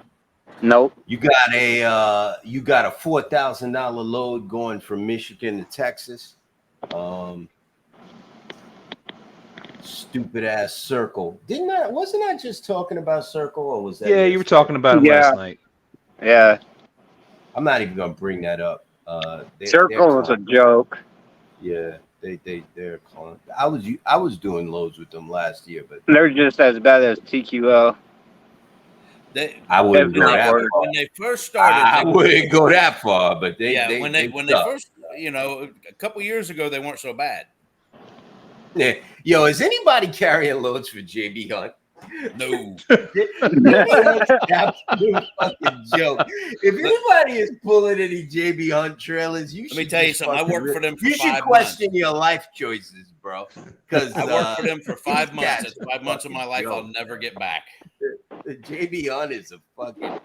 I think the people who work at JB Hunt, they probably go home and tell their wives they work something. They tell their kids they do something else for a living, man. Because JB Hunt is, when you go for orientation, they take your medical card and cut it up. Yeah, and then they have their own doctor come in and give you your physical. At that time, I smoked. Went out, had a cup of coffee and a smoke. Come back in, and they gave me the strength agility test that they got, and then they send me over to the physical room. Now I'm big, but I ain't never had an issue with high blood pressure. She comes, oh, you got high blood pressure. I'll give you a 90-day card. I said, wait, this don't even get me past my insurance. Mm-hmm. So DOT let me know that I needed to get it. So I went, I did everything the way I was supposed to, went through the clearance, the online, and found who was approved by the FMCSA for the DOT and physicals. Get it. I go to work. I work nights that night. I go to work and they're like, oh, you got a physical. I said, here's my long form. They're like, you're out of service. You didn't approve it through us. I'm like, yeah, okay. Have a nice day. I said, my name's on that license, not JB Hunt. But we had Carmen pop in and she just popped right out. Hopefully she'll pop back. Let's see what happens. We started talking about JB Hunt and offended her, I guess. Hey, yo, listen to this. Somebody said, I have a guy that just started at the company I'm at and said JB Hunt is the best thing since sliced bread. He must not be too well versed in the trucking industry. He's still drinking the Kool-Aid. Yeah, that's just Justin says that, and I don't know. Sliced bread sucks. If it's Wonder Bread, anyway, it kind of sucks. But I don't know, bro. Get yourself a nice Kaiser bun. I mean, fresh, right? Yeah. I mean, yeah, man. Just a nice sourdough. Justin, Mike's up in New York. He's up there where that good bread is. Yeah, I've never hauled a load for JB Hunt, and they never come up to my rate. That's why. You want to talk about bread in the Northeast? There ain't nobody that beats Amoroso's. Ain't nobody who beats Amoroso's. Brother, I've hauled a ton of loads for JB Hunt. That's why I know they suck.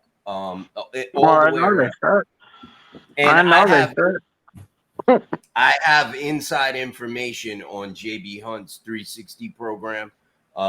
It's absolutely in trouble and it's horrible. And they're the worst. Stay away from JB Hunt. But hey, people are gonna. I don't doubt that. Wasn't that their final mile program? Yeah, it's shit. They were trying to take it over. On that 360, I don't doubt that the brokers are actually throwing those bids in. Like you put a bid in, and they'll throw another bid that's lower just to Right. get. Yeah, Yeah. Oh, I mean, see it's so there? easy to manipulate that, Chris. Oh, I Carmen, are know. you there? Carmen? Okay. We'll wait for her to. She's having some connection A issues. lot of the That's guys fine. that like the JB Hunt loads are the power only guys, and they think it's great until they get out there and got to chase them trailers for 300-400 miles to go get their next load. Yeah, Right. And you know, the JB Hunt's power only program started this whole boycott. It was the JB Hunt power only program that started this whole thing. So I just want to get that out there. Well, I'll tell you, You got it. anybody that comes to me for dispatching that's a power only, I run the numbers for them, and I'm like, listen, for the amount of money you're going to spend chasing trailers, looking for loadouts, bouncing around, why don't you just rent a trailer? By the time you rent the trailer, now you've balanced yourself out. You're not going to waste all that money. You'll be making that money in revenue, You right. got a and you got a Wisconsin. tax write-off. You got a Wisconsin and North Carolina. For I would probably squeeze $3,000 out of that. Right for tomorrow. Anybody ever carry any loads for Shram? Shram Logistics. Yes, Yeah, I've done a Yep. couple. I have never had a problem with Shram. They're hit and miss. yeah, They they're can be hit and really miss. good, or they can be really bad. They do a lot of flatbed stuff out of Kentucky, Ohio area. Yeah, I think when we're talking about hit and miss, I think we're talking about individual brokers within the organization. Yeah, We very quickly say, "Oh, this brokerage as a whole sucks." When the majority of the brokers actually are fairly decent people who actually treat carriers fairly decently. Right. It's when you have the yeah, company-wide policies that we see in the C.H. Robinsons, the J.B. Hunts, the TQLs, where they're mandating the 60-70% commissions. That's when we start going after. Hey, all these fuckers are pieces of shit. Thank you, John. yeah. I'd like Well put. Yeah. I'd like to welcome Carmen to the program. Yay! Hey, Carmen, Hey, Carmen. She everyone. finally got on. I made it in. It was Mhm. it was childproof. Like I was a kid again. It was like, whoa, where's the Carmen, go ahead. Somebody. I think someone's ordering a salad. I heard something about ranch. Carmen, thank you for joining us. If you can, if we could get right to it, I asked if you could help us with our. We're trying to put together a program where we can get truckers signed up to vote, registered to vote. And Carmen, you are an expert in voter registration. Could you explain to us what you do and how you could help us with accomplishing something like that? There's a little bit left. Yeah. So what I do, I go out and the day I turned 18, I went and registered to vote, and I also became a voter registrar. So I am able to sign other voters up. So I can go around and I can set up booths. I can go to truck stops. I can go to truck shows. I can go to gun shows. I can go concerts, colleges, wherever I want to go. I set it up and I bring important information that is informative. Um, Search. I provide those candidates that put to them. I go over the voter registration with them. They sign up, and then I sign my name, and they have been registered to vote. Um, I am a conservative, um, but I view both sides. I think at this point in our nation, We have to blame both sides of the parties. Um, Mhm. there's a lot of wrongs on the Republicans. There's a lot of wrongs on the Democrats. So what I do is put America first, and what's best for the American. Amen. So I don't shove anything down anyone's throat. I educate them on everything I know on any that they ask for, and that's what I'm going to present them with. It is their choice. Uh, so I get out. That's one reason why I love you, Carmen. Thank you, thank you. It's freedom. It's called freedom. We have a freedom to choose whomever we want to. Yes, I am, and I will say this on here. I for Trump 2024, 100%. But that's me. You know what I mean? That's me. I'm proud to say it. But there may be someone else that I'm looking diving into. I love Albert. Involved a guy, or he's come over with you guys. Albert comes over with MAGA Mission.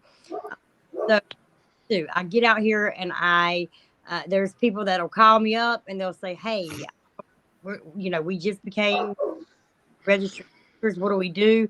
I'll travel to South Carolina, to Tennessee. I've been to Virginia. I've been to Florida.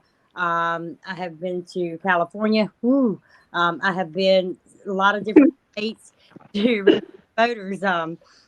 I came down to South Carolina during Bike Week. They 2 weeks of Bike Week, and I registered a lot of voters. I think the whole team, I met with them. The whole team registered. I think we registered over 10,000. So Nice. it was a good turnout, and so with the backing of many people in the community and wanting the resources and the knowledge to do it, and as well, I'm reaching out to Scott Pressler. Um, I'm not sure if any of y'all are familiar with Scott, but I can tell you Scott Pressler is someone that is a grassroots movement. That is a boots on the ground in your local community. He gave up his entire everything, gave his life up, hit the road, and sure that President Biden didn't make it a second term, and that's Nice. what he's been doing. And he has registered thousands and thousands and thousands of voters from Wisconsin to North Carolina, from Nevada to Tennessee. So he goes everywhere. We focus on swing states, but we focus on every state also. So like North Carolina is a big swing state. Wisconsin is a big swing state. There are certain swing states that can go blue, red, so you want to go ahead and get the information out there. So what I would do is I would love to come in and whomever is interested, and I want to help with creating information, resources, quick links, etc., on a web page that the truckers can get involved with if they're not registered. Depending on the state, there's certain steps you have to go through.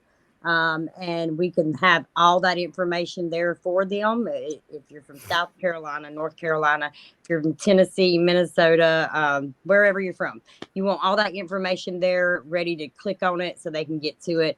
And if they have any questions, hopefully, I'll be in the background and I can answer any questions at any time. That's what I do. Where are you located at, Carmen? I'm from North Carolina. Whereabouts? I am right outside of the RDU area. I'm in Sanford. I'm over outside of Wilmington. Okay. Great job, Carmen.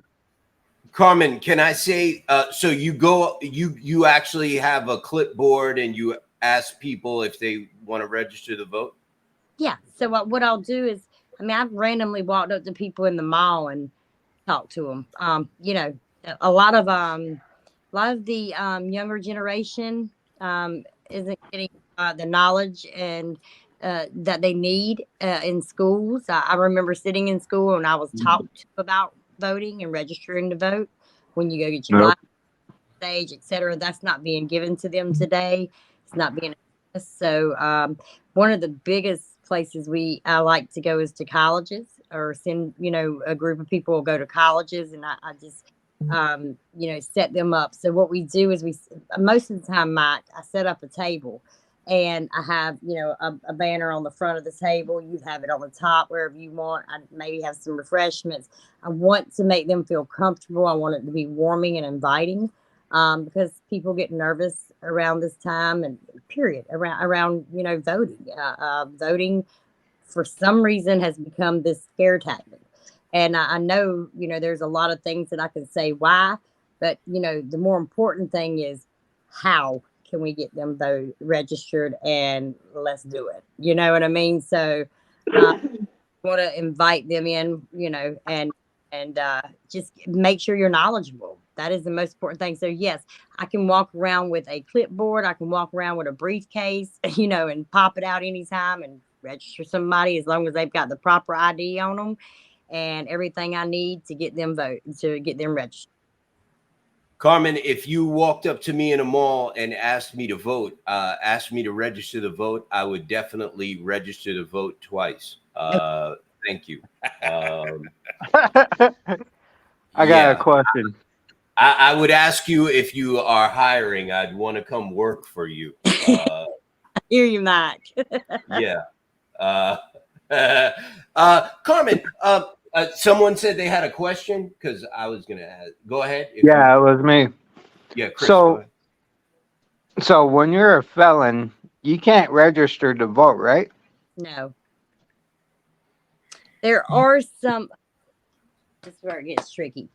So this is where I would have to pull into. I'd have to go into my file box on my laptop, and I would pull out the states and I would look at it. I know that there were some states that are that have requested, and possibly maybe one that have allowed a certain schedule. But as far as I know, there is none. And the only time that you would be able to, as a felon, which you wouldn't be a felon, is if you've had your record expunged. So as far as I am, right, and to the best of my ability, I have not been updated.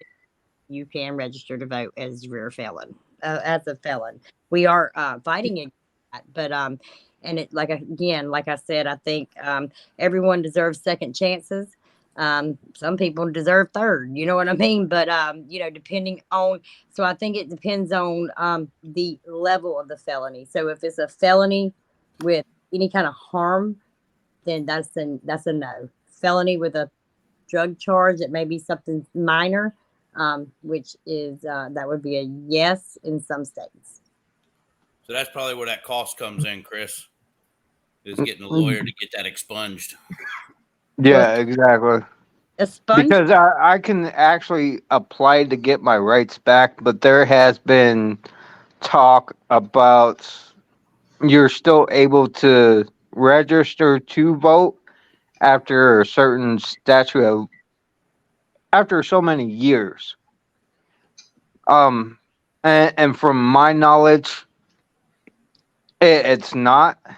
Like, after 7 years of not having any criminal record, then you can apply to get your rights back, which is part of registering to vote.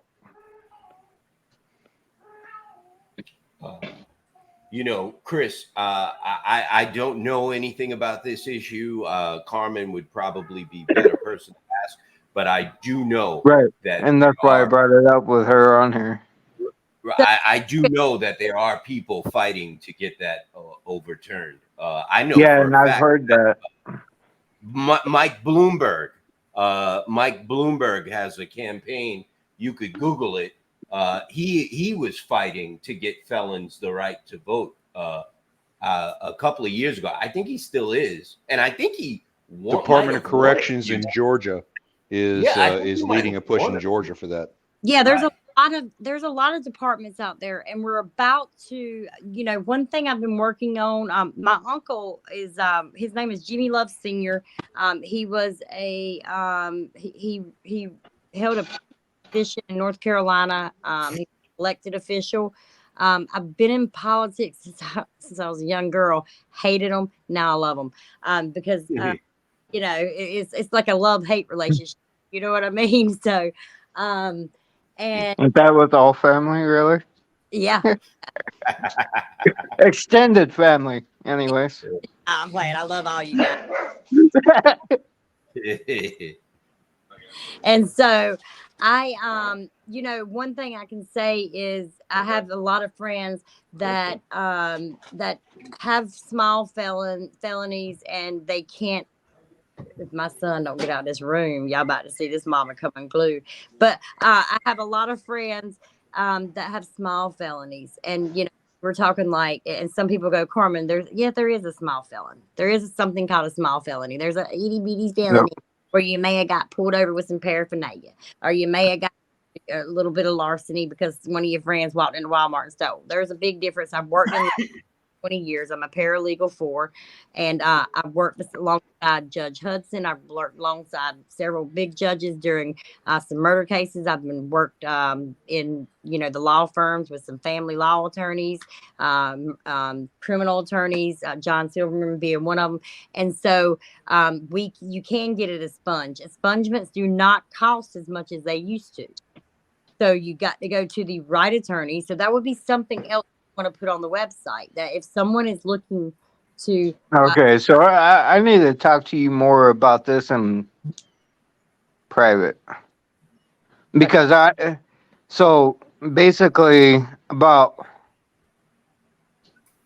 7 years ago, I talked to a lawyer about getting my rights back. Mm-hmm. And it was going to cost me, at that time, it was going to cost me $3,000. Yeah. Nope. So I figure by now it's going to be like $5,000, $4 or $5,000 by now. But that seems a little pricey to me. That's it I don't. is. Yeah. yeah. I don't know. Maybe you should get another That's why lawyer. I said maybe I should get with Carmen in private Right. and go over this a little bit more. Yeah, that just seems a little pricey. Jamie's trying to pop in, but Texas, he's having connection issues, so he'll definitely make it in. Carmen, since I have asked you to help us with our issue, have you come up with any plan or strategy on help getting truckers registered to vote for us? What is your thinking on that? I want to say this really quick. Long before you asked me this, I have had 4 meetings. I have set them up at truck stops. Tennessee was one of them. Well, it was in Knoxville, Tennessee. There is a Flying J there. If anyone's coming outside of Knoxville to the right, there's a Flying J. And then there also Love's right there near Gatlinburg. I held one in North Carolina, and I also held one here in South Carolina. I would say at each event I had at least 30 plus truckers there. I made some pamphlets with NOAA's information on it, with the website, etc., with MAGA Mission, Wow. with things that talk about the children, the sex trafficking, and the indoctrination of children, what the truckers are going through. And let me say something, guys. Wow, y'all are like here, and everything stems. Like, it's crazy how, yeah, right here, you're the eyes on the road, you're the ears. I mean, the things the sacrifices you guys make to ensure that the American people are taken care of. God bless you. Seriously, thank you for your sacrifices. But I've met up with them and they didn't know anything about you guys, and I felt it was my duty to get out there on the front line, boots on the ground, and get that information out there, especially, with MAGA Mission and us being involved. And, Mike is such a lovely person to talk to in Twitter spaces that I connected with him immediately because of his passion. And I'm saying that jokingly because sometimes he will go off and I love it, man. I got to take my Mike, Ritalin. Passion? I love it. I do. Every That time New Yorker in him. here he goes, but I love that because this morning, if you would have been in that space with me, you would have seen mine. So I loved it. And I went out and I probably spoke about 160 truckers, and I'm giving out pamphlets. And I may have some. I can look and see. But that's what I did at the in South Carolina. You know, when I came down here and registered to vote, I made pamphlets and I had MAGA mission printed on them. I did it myself. That's what we're supposed to do, and it's volunteer work. And so the strategy that I have is I'm reaching out to a couple resources. One of them being Scott Pressler, that has an immense amount of knowledge in this and how to get things started. I've thought about something as simple as an app that NOAA has, that they can, you can just pop, there you go. And there it is. It comes up for you. But that's something that I can get more in detail, Mike, with y'all about after I speak to about 2 people. And once I speak to those 2 people and I can go over that with you guys, one being Scott Pressler, the other one being Matt, which is, of course, MAGA Mission, because Matt does an amazing website. And I have started a little bit on some ideas, but that's some things that I can show you some rough drafts, possibly in a week or 2. And then the quick links will take me just some time, and we'll get it up there. But I think one of the biggest things we need to do is people that are interested, the truckers that are interested in actually registering voters and are already registered, we need to have some kind of class setting to briefly go over some of those things. So when you go to your local precinct to sign up for that, you'll be ready and prepared to walk in there and get it. Carmen, question: do you have a website? I don't. My website is MAGA. You're with MAGA? MAGA? Yeah. You're okay. Cool. Can we direct traffic to MAGA to register people to vote in the meantime? Absolutely. Okay, I will speak with Matt and John about that in the meantime. But we will definitely talk. Okay, yeah, Jamie is here. We will definitely talk after this. Mr. Anderson, are you there? Yeah, what's up, y'all? What are y'all doing? What's up, Jamie? Hey, Jamie.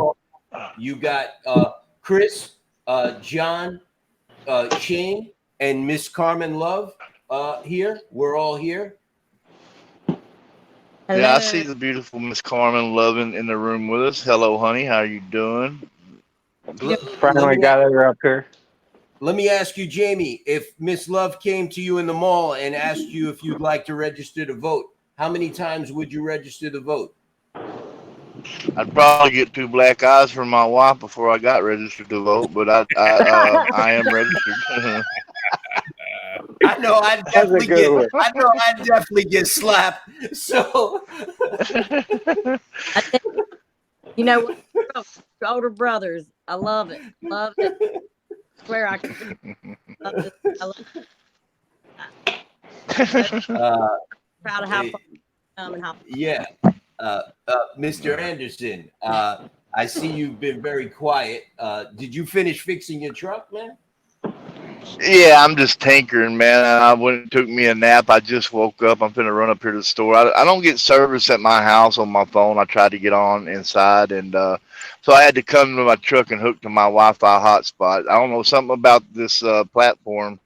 If I'm not hooked to my hotspot, my phone just, I don't know what it is. I got to hook to my hotspot before I can actually get on pretty much and maintain a signal. So I don't know what's up with that. But I'm sitting in my driveway here, finna run to the store. Got you. Yeah, just tinkering, man. Are you gonna drive your truck to the store, Jamie? Well, yeah, I drive my truck everywhere. This is my home, my vehicle, my work tool. I'm a big guy, right? I'm gonna say this right now. I love this guy, yo, and I mean that in a man type of love type way. I love Jamie Anderson. I wish I could drive my truck to the bodega up the block that the Dominicans own over here. I live in Queens, New York, brother, so we don't drive our tractors to the store, but I wish I did. That would be a sight to see. Do you have any questions? My wife's got. My wife's Go got ahead. this little Ford Escape, right? And you know, I've always had a hell getting in and out of vehicles, cars or trucks, and it don't really matter what it is. I'm a big guy, I'm 6'4", so, and I'm kicking about 300. So I mean, it's hard for me to get in and out of these vehicles, man. But you know what? My big truck, right up in here. It's condo, Step so you know right I can up. stand up from the seat. Yeah, Right. Right in and out, I'm just brother. You comfortable know, in here, brother. yeah, no, I hear you. I got two SUVs, full-size SUVs in my driveway, bro. My wife got a small Mazda, and I got two full-size SUVs. I do not drive in cars at all. I hate them. Listen, do you have a question for Carmen about voting? Because we are working with her. The National Owner Operators Association is joining forces with Carmen Love to register truckers to vote. We should have a platform for it. I'm going to start working on it this week with my internet people, Mike and his company. We're going to start working on that this week with her. You have any questions with her about register? Are you registered to vote, by the way, Jamie? Yes, well, you know I am. Yeah, I'm registered to vote, and I do Got vote. it. I do exercise that right. You know, I've talked to people, man, like you know, close people, man. I'm like, you know, are you going to vote? You need to vote. No, I ain't going to vote. You know, it don't matter. It don't. I'm like, well, if you don't vote, I don't want to hear you bitch and complain later about what's going on in the country. You know, don't come to me griping about it if you're not willing to go vote and get your voice heard. You know what I mean? Hey, So so it's Right. important. can I ask you why they don't want to go vote? Pardon me. Can I ask you what their reasonings are why they don't? Oh, they just find it morally objectionable, or you know, my vote ain't gonna make a difference. It don't matter. And you know, and then I always launch into my tirade. Well, that's the problem right there. So many people are like you and think that their voice don't matter. That you know, that's what got us in the situation we are now. Yeah, it is. So And 40 of them are, I ain't gonna say, there's, a lot of times that vote really quick. I My don't early, know if I'm breaking up or you're breaking up, Miss Love. I think it's Carmen because I hear it too. am I, Likewise. can you hear me better? There you go. Yes. Yeah. Yeah. Yeah, I can Thanks. hear you now. I'm sorry, I'm in South Carolina at one of my vacation rentals, and I'm like, yeah. So, Sure, but baby. we have like early voting, and a lot of people turn their nose up to that. Let me tell you the importance of early voting is even if you request for a mail-in ballot, you get it sent to your house and it comes. The important thing is that you requested for it. You fill it out. You can take it yourself. 2 weeks. Listen, the Democrats go 2 weeks prior. The Republicans wait till the day of. They have one day to vote. Democrats have 14. So it is very important that we emphasize, or we emphasize that the importance of getting out there and getting your vote in early, because you can check your vote to see if it has been counted. These are Yeah. steps that I'll go over, and I'll have listed on how to do this. It's like how the most important questions that most people would ask, and it's like troubleshooting questions. And then again, there's that back channel where if they do type a question, there's an answer that's gonna. So I'll be there to like answer it. And so I want to be able to give them the proper knowledge, anyone the proper knowledge that comes on that site or comes on whatever we have set up on the website, that they can get the immediate answer as promptly as they can and get out there and start registering voters, or register themselves to vote. So early voting is very important. Hey, Carmen. Yeah, What? I agree with you, Miss Carmen, because I always vote early, being a long haul trucker. You know, I'll put when on my home time, I'll go ahead and go in and vote. That way, it's out of the way. You know what I mean? I'm if I don't vote early, being a truck driver, you know, chances are I'm not going to make it out to vote. So it is important, correct? Correct. Correct. And Jamie, that's very important with truckers, pilots, captains. It is because you never know what can happen. And that's why we want to have that 2-week grace period to be able to offer someone. And if you're out of state and you want your voter, your information there to go turn it in, you can go ahead and get it mailed to your home. And when you get there, it's there. It doesn't mean you have to mail it back in. It means you can fill it out and take it up there. Here in North Carolina, we just passed. I worked along with side of many people, and we finally got it passed where where you have to have your ID this time around. Nice. So, that's something I've been looking into in other states as well. You said Shane, I know you had a question. Justin, I know you're watching, brother. I got your message. I am going to call you. I'm sorry I got busy. We have a statement here for Carmen, but the mail-in ballots are how they cheat the system. That is why they are gonna start scamdemic lockdowns again and auto send mail-in ballots. Any response to that, Carmen? Absolutely. So no one can lock you down but you. Period. So exactly. we fell for the lockdown the first time. Shame on me if I fall for it. I mean, shame on them if I fall for it the second time. Shame on me. That's my fault. So no one can be. It's in the Constitution, and I think this is something that we also need to put up there on our site on the site along with the voting is the Constitution. Because that's very important that we know the Constitution, we know it in and out, and we know our Bill of Rights.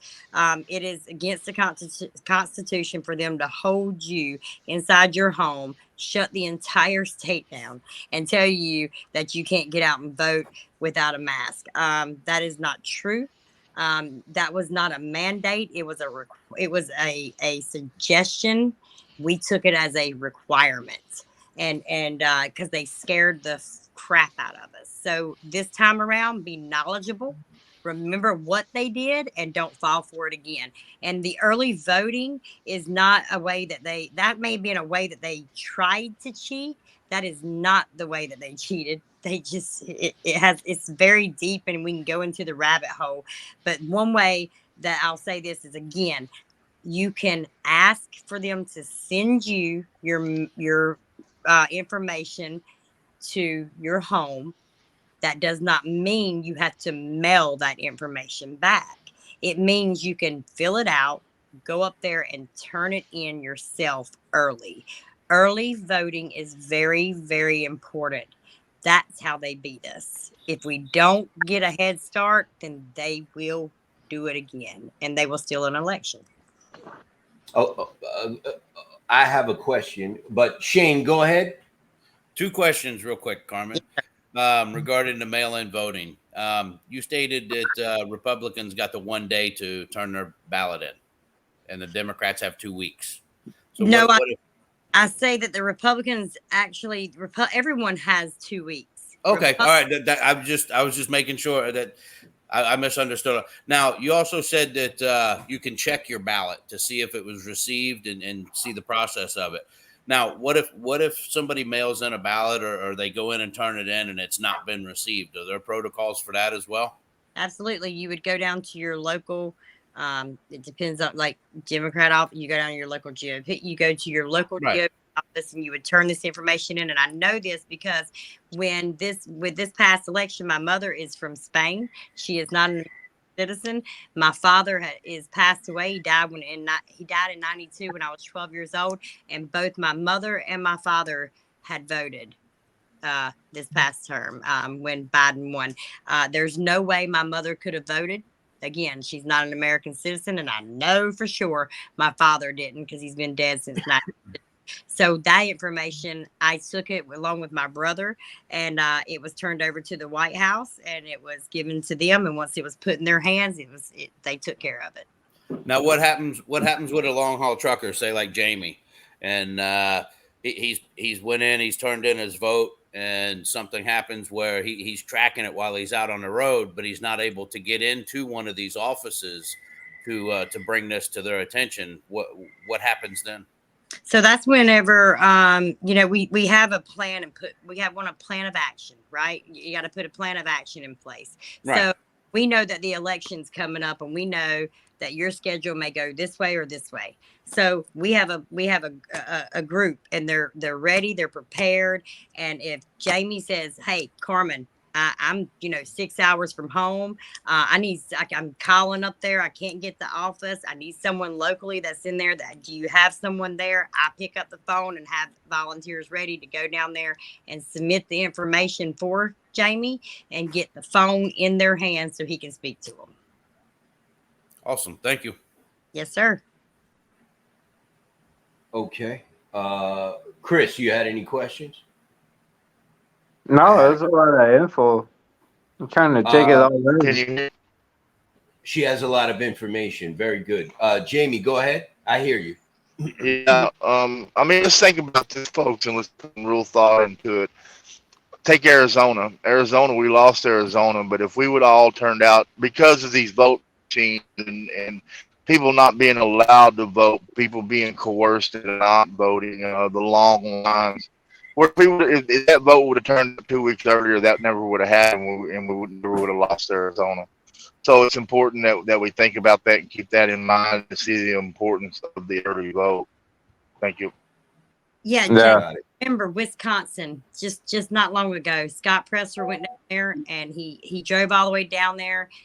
He stayed and he got out and knocked on doors. I was sitting in North Carolina, went on his app, Early Vote Action, and I was calling from North Carolina to Wisconsin voters about a certain judge that we were trying to get elected into office.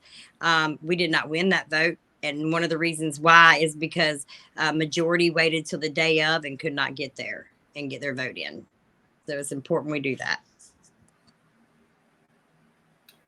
All right. So now, Carmen, if I want to vote by mail, how would I do that if I want to vote by mail? So, Mike, I'm gonna tell you the truth. I've never voted by mail, and I don't want to vote by mail. But if I had to vote by mail, it is a very simple. It's simple steps.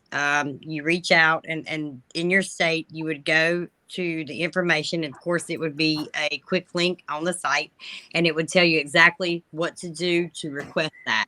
It would come to your home address. That is actually in the system through the DMV or the Department of Transportation, etc. It would come to that address, so that you need to make sure your address is updated and it is correct. All your information is correct when you register to vote. Your ID, if it's not correct, make sure you go and get a new one, your driver's license, etc. And then it would come to that address once it arrives. It would be in a packet. You would take it out. You would read the directions. You would fill that information out.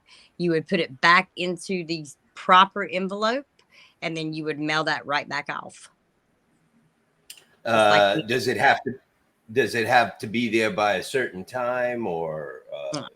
Yes. So you definitely want it there by the deadline. So they send that, they start sending out early vote packets. I want to say about 7 days prior to the 2-week starting point. So it has time to get to you, but you can't mail it off till that certain day, the first day of early voting. Got it. Hey, Carmen, I will make a note. Just anybody that would ever happen. My last name's MC and then Kinney. Well, I lived in Pennsylvania my first year ever voting. I go to the polls. They couldn't find my name. Well, they ended up spacing my name out to where MC was my middle name and Kinney was my last name. So I left the polls. I was pretty furious because I made such an effort. I was an over the road driver. I made such an effort to make it to vote that particular. Ended up that evening, I had to call the office that handled my voter registration, and they had to look that up. So anybody that would have any issues if they actually go in person, that your whatever office you're registered with is open when the polls are open. So you can call them and they will help you to get anything squared away that you can, that needs to be squared away on if there's any misprints or anything on your voting. Absolutely. And you can request through your local precinct committee members this information, which will be listed as well on the site in each state and the communities. And so it sounds like a lot of information, but it is a lot of information. There's a lot of states and a lot of communities, but there's a lot of information that you can go to the your state level, and it'll take you right to your local community. Now, in his case, could he have gotten I guess they call that provisional ballots or something like that? Yes, should have. And that they should have offered that to you. I voted. I voted this last time, and when I checked it, it did not. It said I did not vote. I still had the sticker. I still had the pen. I walked up. Trust me, I went up there, and and so and I didn't leave until I was able to redo it. It did take 6 hours, but I didn't leave. Now, another question, if you don't mind. Mm-hmm. I see like here, but the mail-in ballots, they cheat the system. And this is just, a lot of people think that the mail-in ballots give them the opportunity to adjust the parameters on the voting machines. So what would be your explanation on something like that? Don't mail it in, go to they have local drop boxes. You can drop it in. And they're secured local drop boxes. If your county doesn't have a secured local drop box, then I would suggest that you take that and turn that in person. If that is a true concern, right, and if that is the reason you are not voting, then get up and go turn it in and vote. It's that important that each one of us get out there and vote. But we do not have to wait till the day of. That's when the polls get backed up. That's when people are scrambling, and a lot of things can happen in that moment, and then you not make it in time. So please give yourself a chance to breathe, relax, and go and vote and enjoy it like you used to. Come on, we're truckers. You got to plan your route. Pre-plan. Yeah. So I want to bring something up. So especially with truckers, we have to do the early vote. Mm-hmm. So if we actually don't have anybody at home to do that drop off, is there a way just to mail it? Like, how do I want to put this? Mail it from where you're at? Well, from where I'm at, but still get it in on time to where they don't have that chance to manipulate that vote. You can always do certified mail.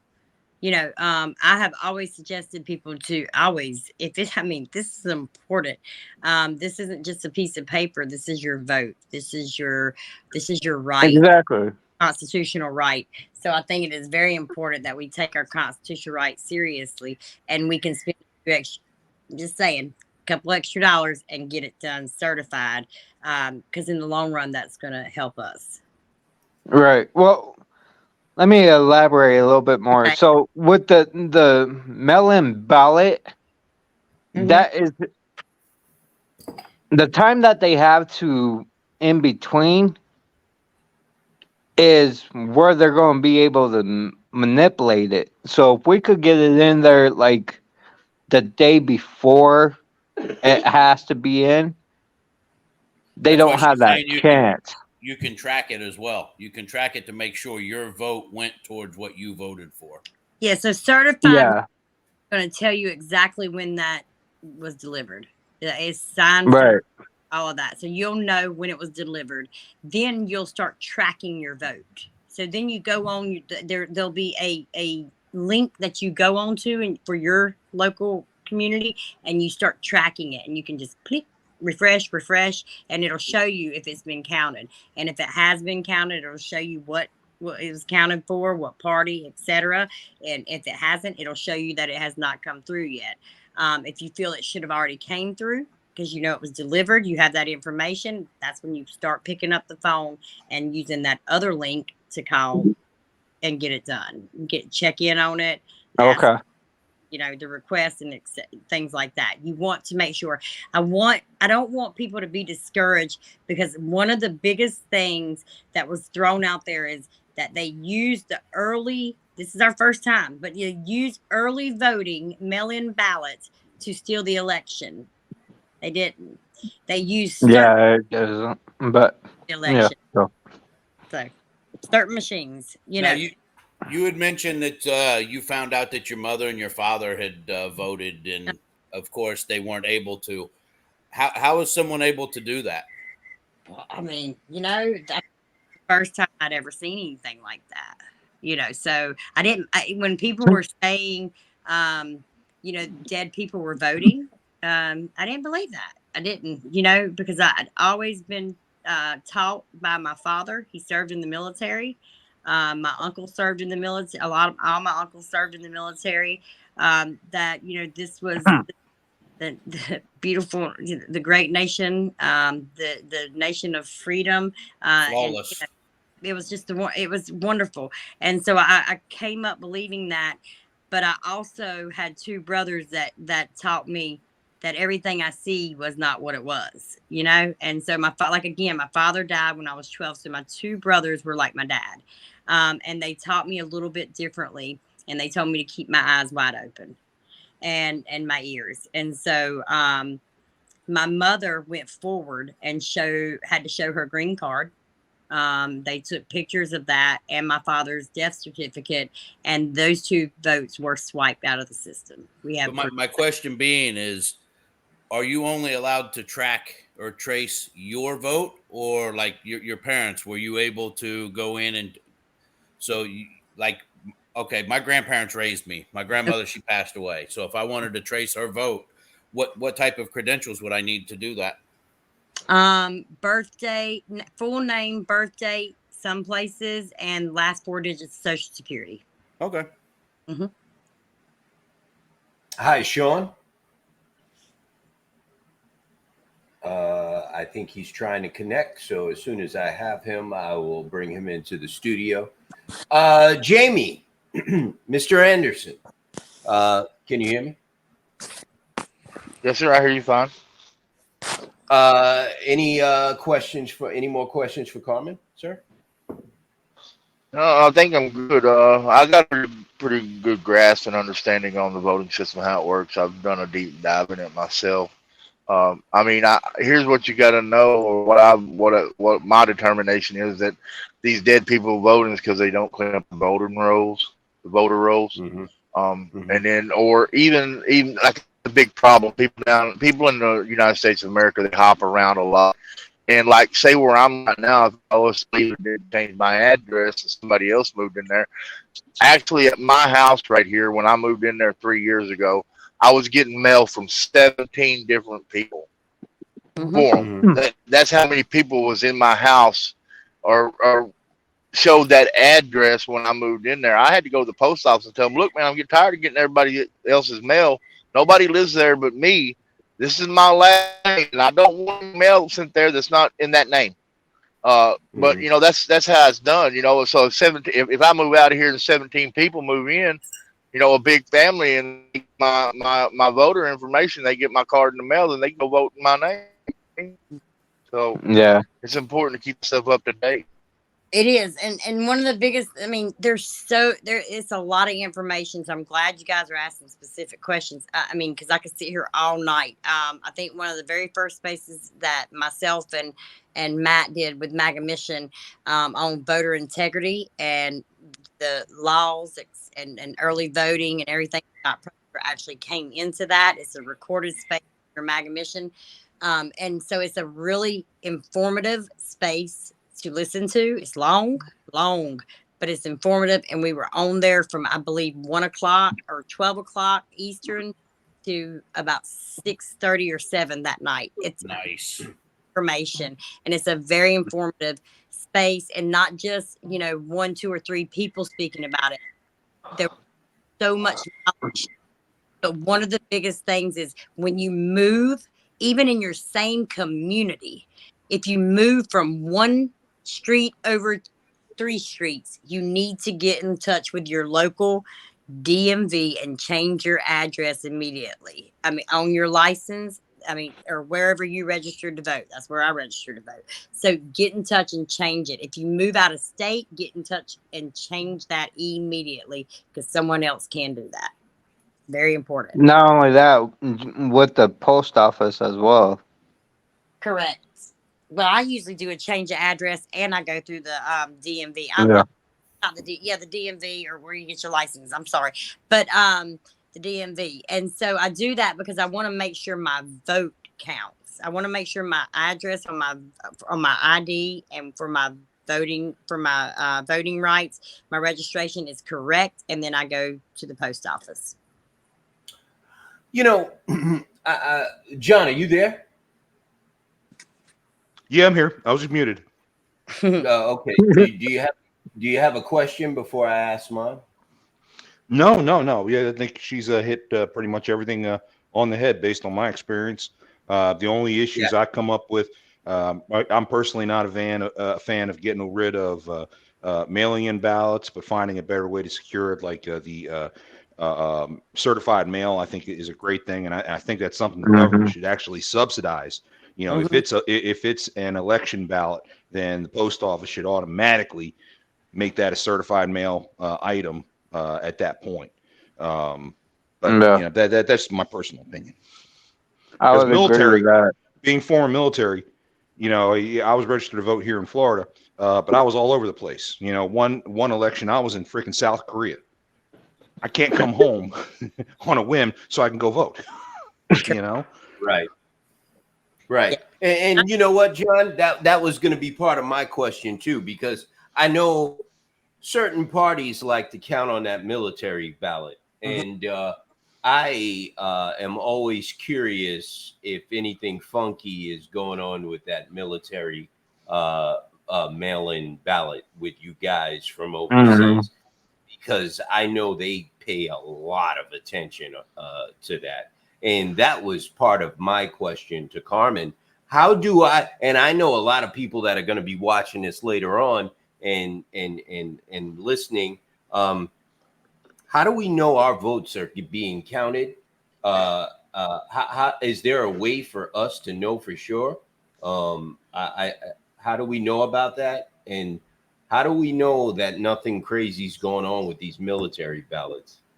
You can okay, first off, you can request for oh man, it just slipped my mind. Jesus. You can request for you can call and request for a audit. So it's called an audit. You can call and request for a voter audit, and they will provide you with that. That tells you that your vote has been submitted. Military voting. Well, I'll tell you my experience with it with my uncle. My father passed early. My uncle had served in the Army in Fayetteville, North Carolina, and was sent to several wars. He was in the military for over 20 years. He had retired, went back. That's before they had stopped off, I think, the 20 years mark. But when he was overseas, he told me that if they could not get back home, now this was a long time ago, okay, because I asked these questions at a very young age. How do you vote, Uncle Lee, if you're in Saudi Arabia, or if you're over here, or if you're over there? And he said that they made it a point where they had a place to vote in and counted. That was back then. Today, I would have to ask someone like Scott Pressler. Gotcha. I can tell you that as of 15 years ago, when I left the service, it was always a big push, whether you were overseas or you were stateside.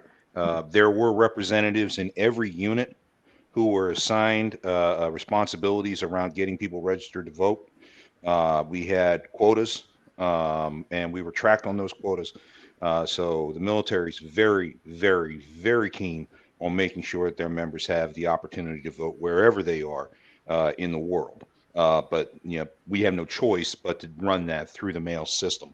That's the only way we can really get those votes anywhere around there. So I just got reminded really quickly. My son, I love him. He's 24, guys, and he is involved. I got reminded that what he said was, and he just showed me that I got it. He showed me the information that he has a friend that is in the military. He's about 6 years older than him. And that when he voted, you're right, they are very keen, and that mail-in voting has not just begun. It's always been here through the military. And so it hit us in a different way. But they are very keen. They do have representatives there, and that is how, if you're overseas or if you have or wherever you're located, they will get your vote in. Thank you, Dakota. Okay. Got it. So, Carmen, if you can, I know you're working on some stuff for NOAA. Any information that you have, I can get put on our website on the first page as far as voting is concerned. And thank you for reminding me, we should have a copy of the Constitution on there as well. If you could get me a list of everything that you want on our website, I will have our developers put it on there and make a nice section for it. Do you have contact information for the public? Is there? Do you have an email? I do. My email is Carmen, Carmen, love. 20. I'm sorry, no, wrong one. 10. Sorry, 10 at iCloud.com. I have to use that one now because. So if anybody had a question about voting and registering to vote that was just watching this, they could email you there? They could, or they could call me at 919 698 9199. I'll answer, leave a message, and just a brief one saying it's about this with NOAA, and I will call them back. Got it. Carmen, I know you're very active in the political circles, and I'm not sure how much you want to talk about your activity.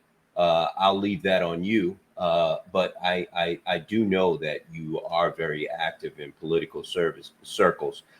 Can you talk about that a little bit, or? Sure can.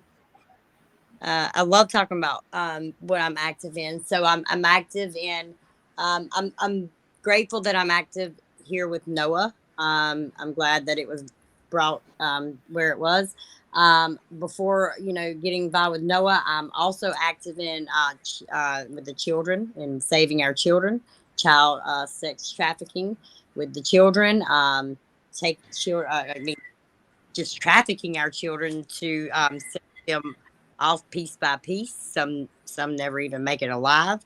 I am involved with the school boards, with the public school education of the indoctrination of our children, where we're allowing sex ed books to be put for our elementary kids in schools, showing improper. I mean, it just never should be in an elementary school, period.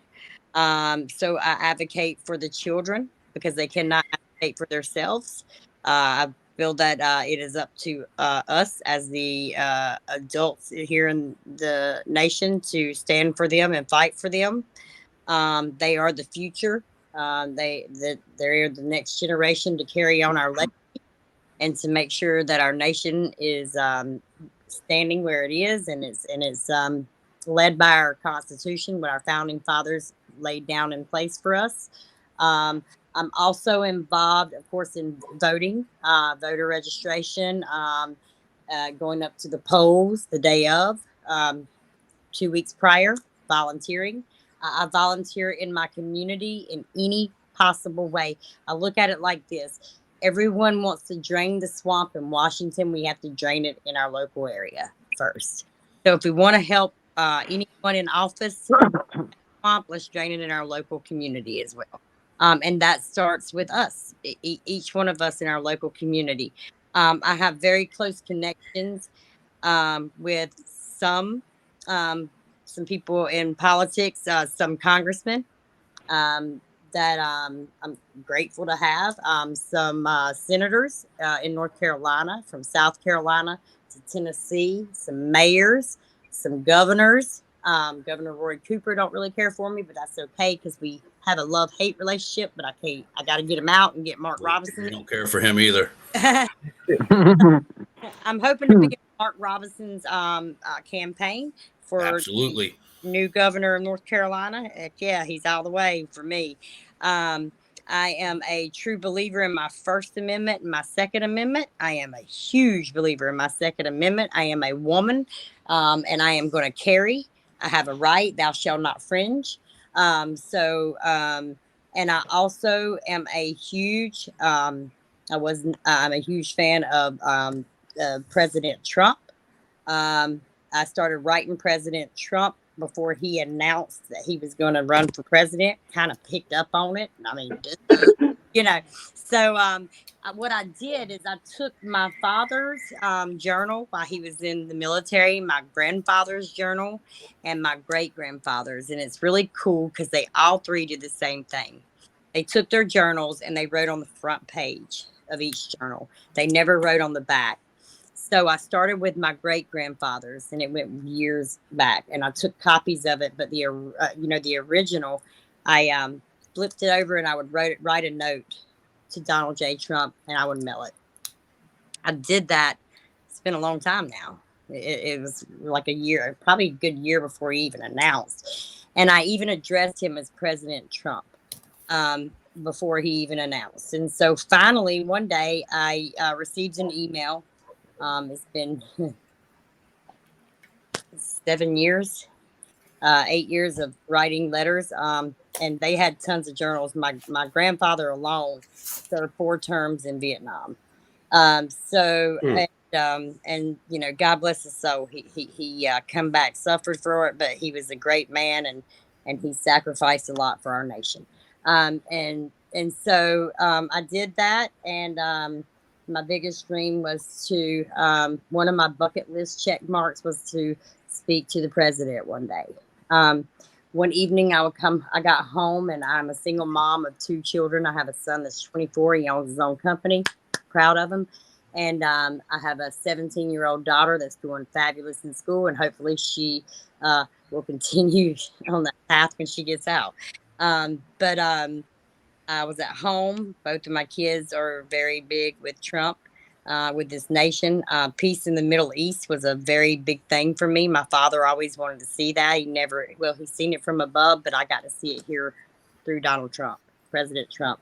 I had an email, and I thought someone was messing with me. Of course, I thought it was junk. And so I almost trashed it. And I sat there, and I always go with my gut feeling. And so I said, I'm going to click on it. And it was an email from President Trump. I had a Zoom call set up. Both my son and my daughter were a part of that for a brief moment, and then they walked away. But when he initially came on, we had a conversation. NOAA was brought up in that conversation. MAGA Mission was brought up in that conversation. My father was brought up in that conversation. My mom. And the things that meant the most to me was brought up in that conversation. And that was that was just a everyday, you know, Flo Joe like me, walking around, working every day, raising her children, that got to talk to the President of the United States still today. And so I brought up the biggest concerns that were for me. And those were the children first. That's got to stop. Of course, I brought up MAGA Mission, the organization that we have. That's a beautiful organization we have. The support. I brought up NOAA. Y'all are very close to my heart. I can't say thank you enough. I brought up the military, our veterans. We need to acknowledge that we have veterans that are sitting out on the streets. That we need to be caring for our veterans more. Our elderly, Absolutely. our Yep. elderly, we forget about the elderly Mhm. that are sick. They're sick. We need to care for our elderly. They laid foundations for us. This is what they did. And those are just some of the things. Our voting process. How is it that today we have someone that is supposedly elected into office that can go completely against our Constitution without being held accountable? There were certain things that I brought up that just really hit home for me. And I mean, one thing I just want to see again is unity. I want to see love back in this nation.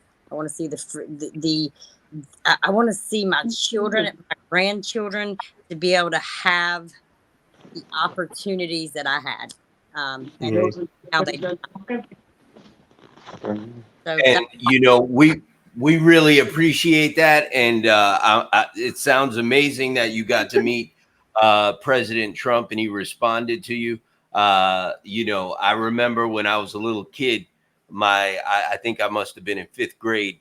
I know it. It wasn't nothing like your experience, but when a president acknowledges you, it's special. You know what I mean?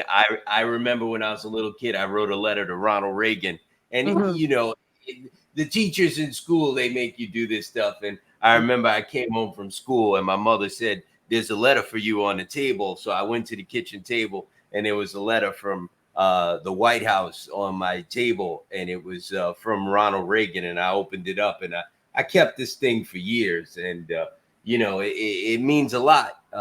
When a president of the United States acknowledges you, even when you're a little kid and it's just a boilerplate letter that some secretary stuffed in an envelope to me. But it's important for presidents to acknowledge people. And I was very impressed when I heard the story that you had the Zoom meeting with him, and I really do appreciate you mentioning NOAA in your conversation with him, and thank you so much. And we Yep. appreciate what you do as far as getting people to register to vote, because I've actually been stressing it a lot recently as well, how important it is for people to get out there and vote, and let your voice be heard, because your vote is probably one of the most important things that you have to let your voice be heard. And I think the hardest people to get through to right now is the trucking community. Jamie, I want you to give me some input on that, because I really do feel that I'm running into that wall trying to express the importance of truckers. Number one, voting.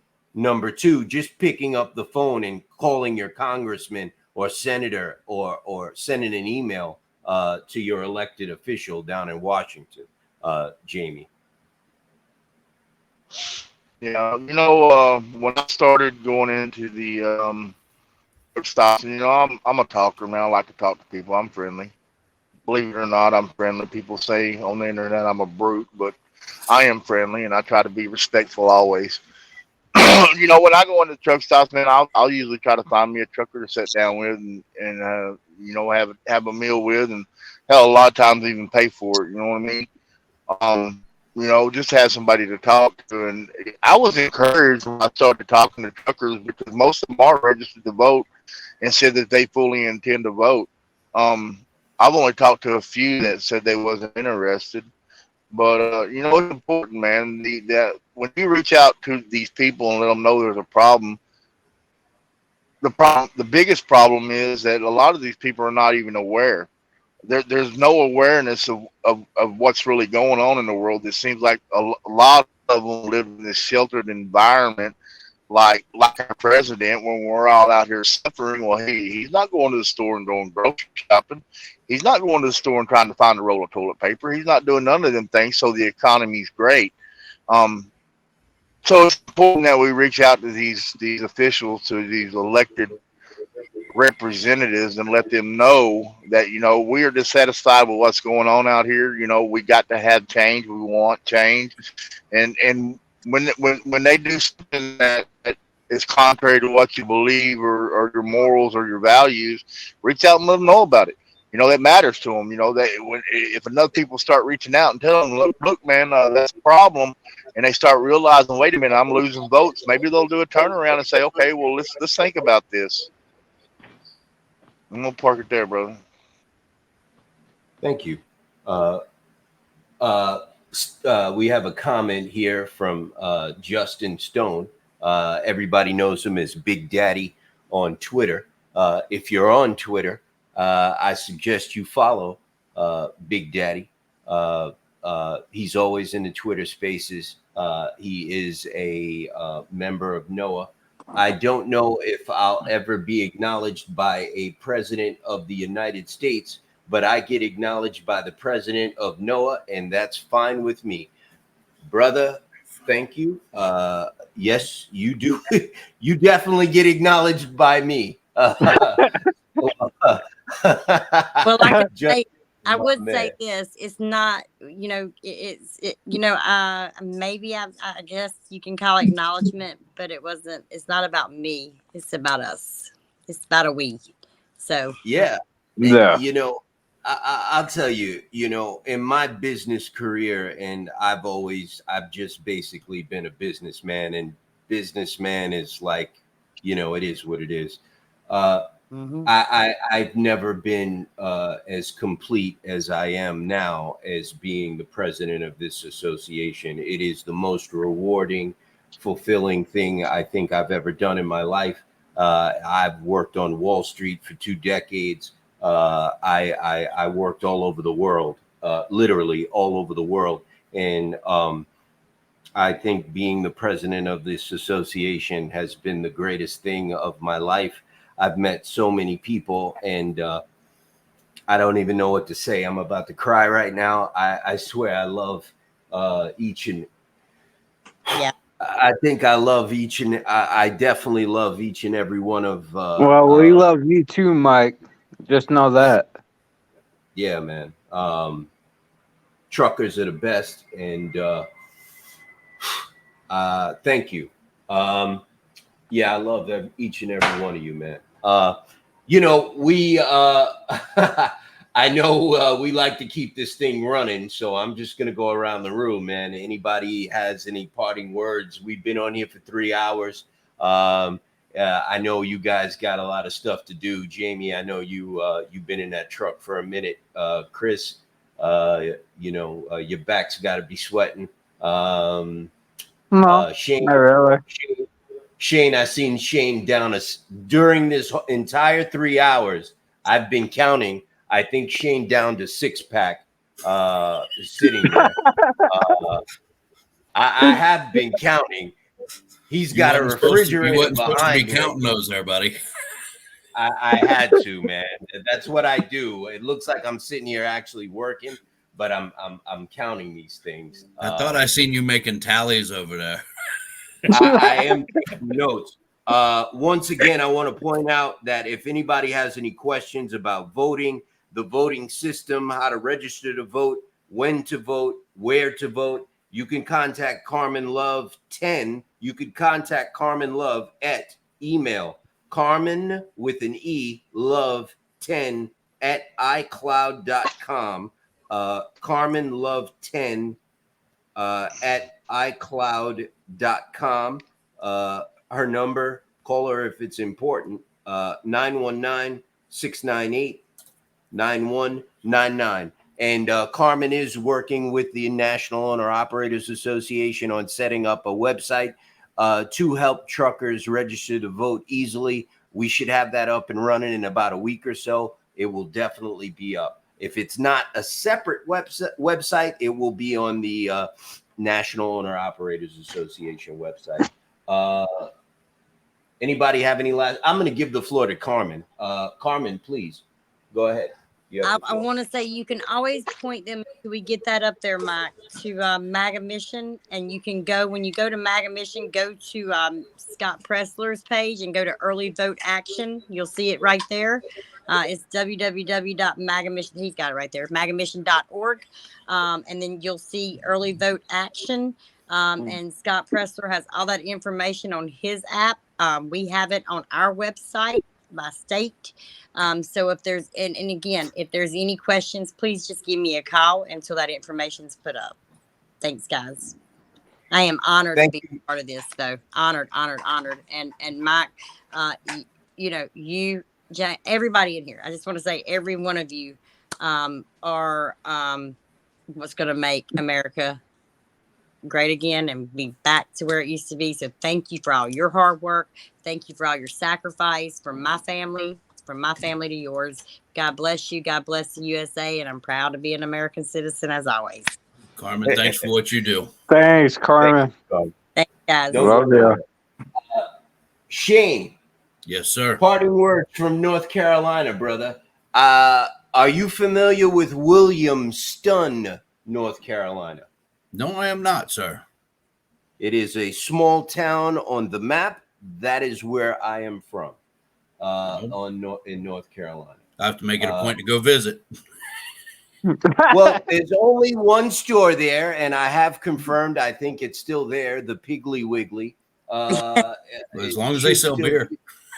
Yeah, well, I've been in there. They sell everything. I got a Piggly Wiggly right down the street from me. Yeah.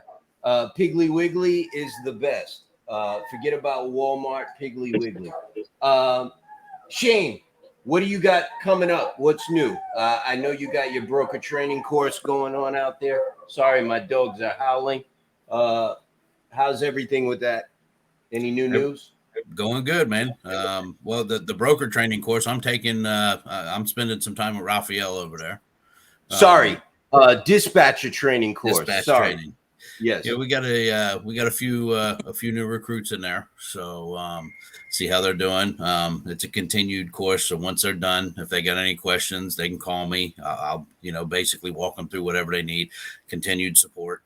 Working on getting the brokerage up and running, making some strategic changes, like I said, with denim and things of that nature. Working on trying to get that concentrated hone in on that, and just trying to navigate this lovely market, man. Hey, we're going to make it through it, and we're going to make it through it together. That's it, brother. 2024 is going to be a lot better. Thanks, Shane. No problem, Chris, brother. Parting words, brother. Love all you guys. Mike, just like I told you last night in the text, you're doing great things for this association. Keep it up. I got your back. Raphael, thank you, Chris. Thank you, sir. Raphael is around. He's very busy. For those of you who do not know, Raphael has very young children. Please bear with him. He runs his own trucking company. He has his own trucks. He runs other people's trucking companies. I speak to him almost daily. I promise you he will get back to you. I hate bothering Raphael because a lot of times when I do, I hear a crying baby in his arms in the background. And please just give him some time. He will get back to you. He had the little one in his arms the other day doing the class, man. And he's been needing something from me for the last 2 days, and he ain't been able to get in touch with me. So, he just hasn't had the opportunity. So, bear with him.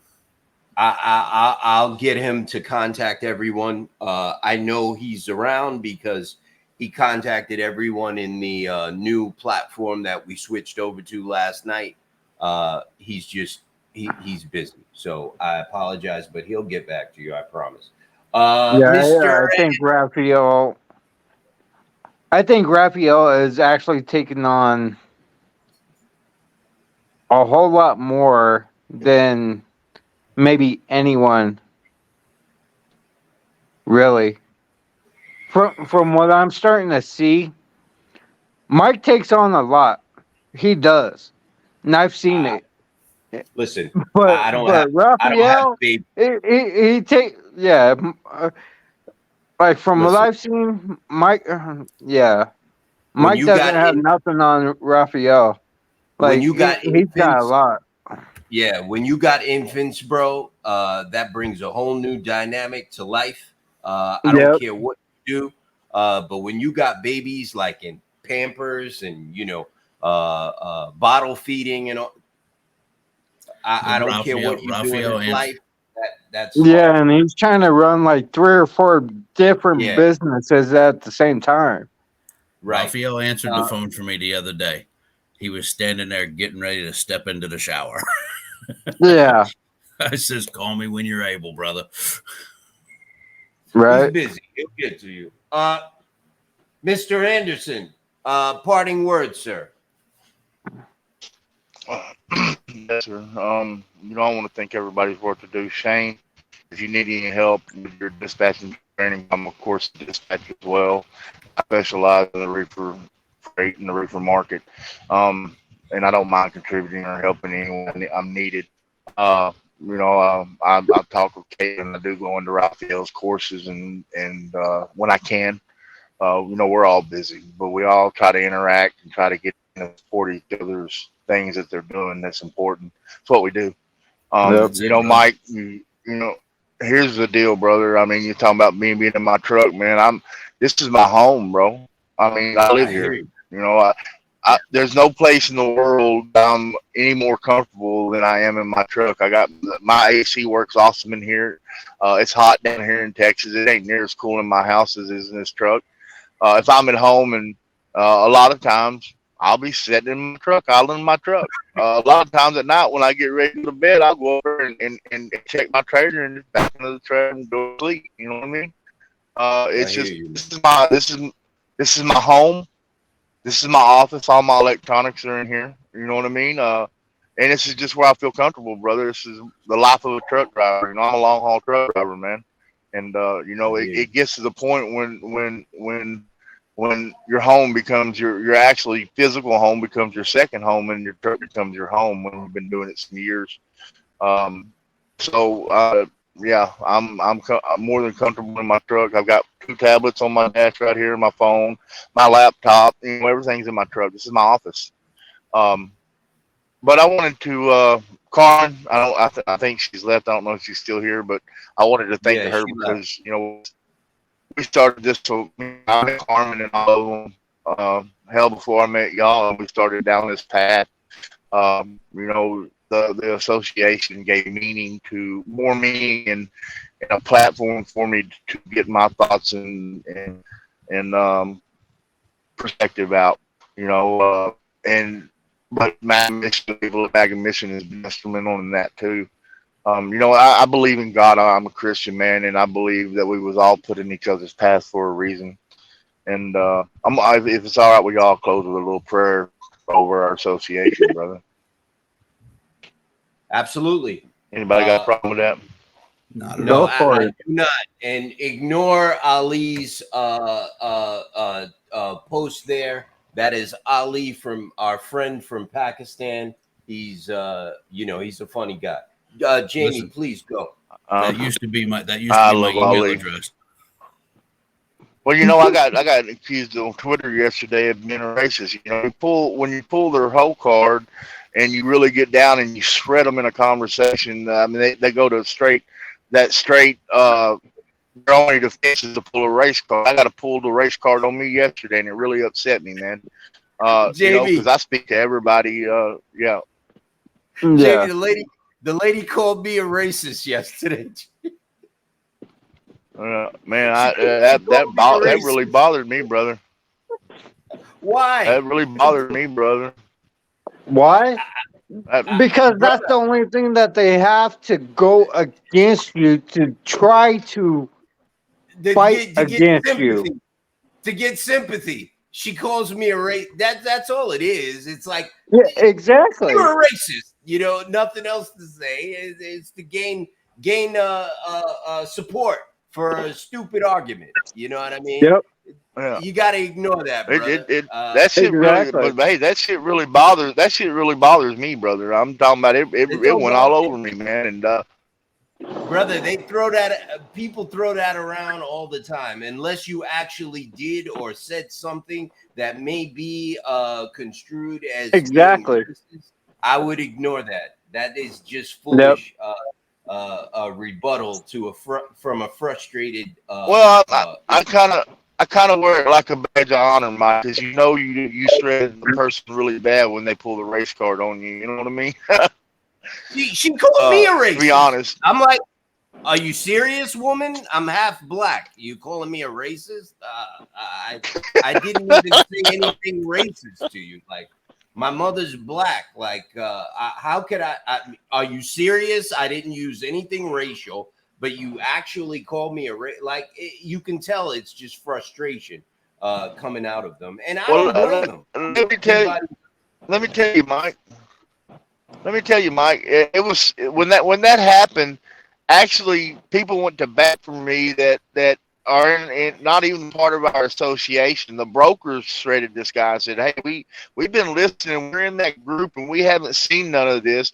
Justin from Freightways told him the same thing. I'm in them groups. I listen to everything they say, and I haven't seen that or heard that.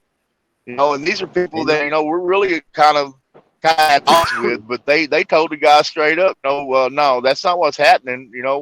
But that's where it went. Let me say a quick prayer, y'all.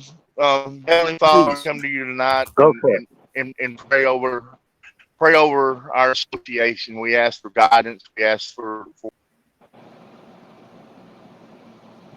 Oh man. Okay, we're gonna hang out until Jamie comes back. He lost his signal, so I hope you guys don't mind. I want That him was to. horrible Not at all, timing. brother. Not at all. Let's just hang out. Yeah. Yeah. That was horrible timing. Yeah, really. If anybody can text Jamie and tell him to hurry up and come back, we're not gonna leave until he comes back. Ali is all the way from Pakistan, cracking jokes. At least he is tuning in. I actually spoke to him this morning. Yeah, he called Jamie, or he called us all redneck Americans, which I think is funny. It's probably hotter over there where he is. Oh, I spoke here with he him comes. today on the Hold on. phone. He seems like a pretty good guy. I think Ali's the goods, bro. He's all right. Yeah. I sent him an invite, maybe but he they didn't. don't allow that, huh? Yo, Jamie. Yeah, maybe Telegram don't allow that. Yeah, you were just getting into it, and they deaded us. Come on, Yeah. everybody. Let's get a moment of silence here. I want to hear this prayer. Go ahead, Jamie. Go. Okay, but like I said, Heavenly Father, we come to you tonight. We ask for guidance for our association. Keep our feet planted and salt firmly on the ground, and keep us headed in the right direction. Give us a discerning soul to be able to present our case and get it out to the people, that they understand what we're going through and what we're fighting for, freedom. Actually, the oppression that we suffer every day is unbearable. Basically, they're saying we're a commodity, we're slaves, we're a slave to the system, and we need your guidance, and we need a spirit of determination and pure will to push us forward in this fight and keep us where we need to be and keep our eye on the prize. Our eye on the prize is putting the ownership of our businesses back where it belongs, with us, the owners. But we also ask that you watch over the children, our vets, everything that we're fighting for and everything we're fighting against. Just keep us pointing in the right direction, and keep us pulling together as a group, as men and women that are committed to one another and having each other's back and supporting one another as we go on this mission and this journey. We ask you to bless the United States of America, bless the world, take away the pain and the suffering of the people, and we ask this in Jesus' name. Amen. Amen. Now listen, that man said the United States of America and the world. Yep. I don't, that man does not have a racist bone in his body. I know him personally, and he's a good person, and he's a good man, and he's a husband and a father. And anybody out there that calls him a racist, you're a moron. Listen, Exactly. I don't. I'm not Christian. I'm not Catholic. I subscribe to a different religion, but it doesn't matter to me.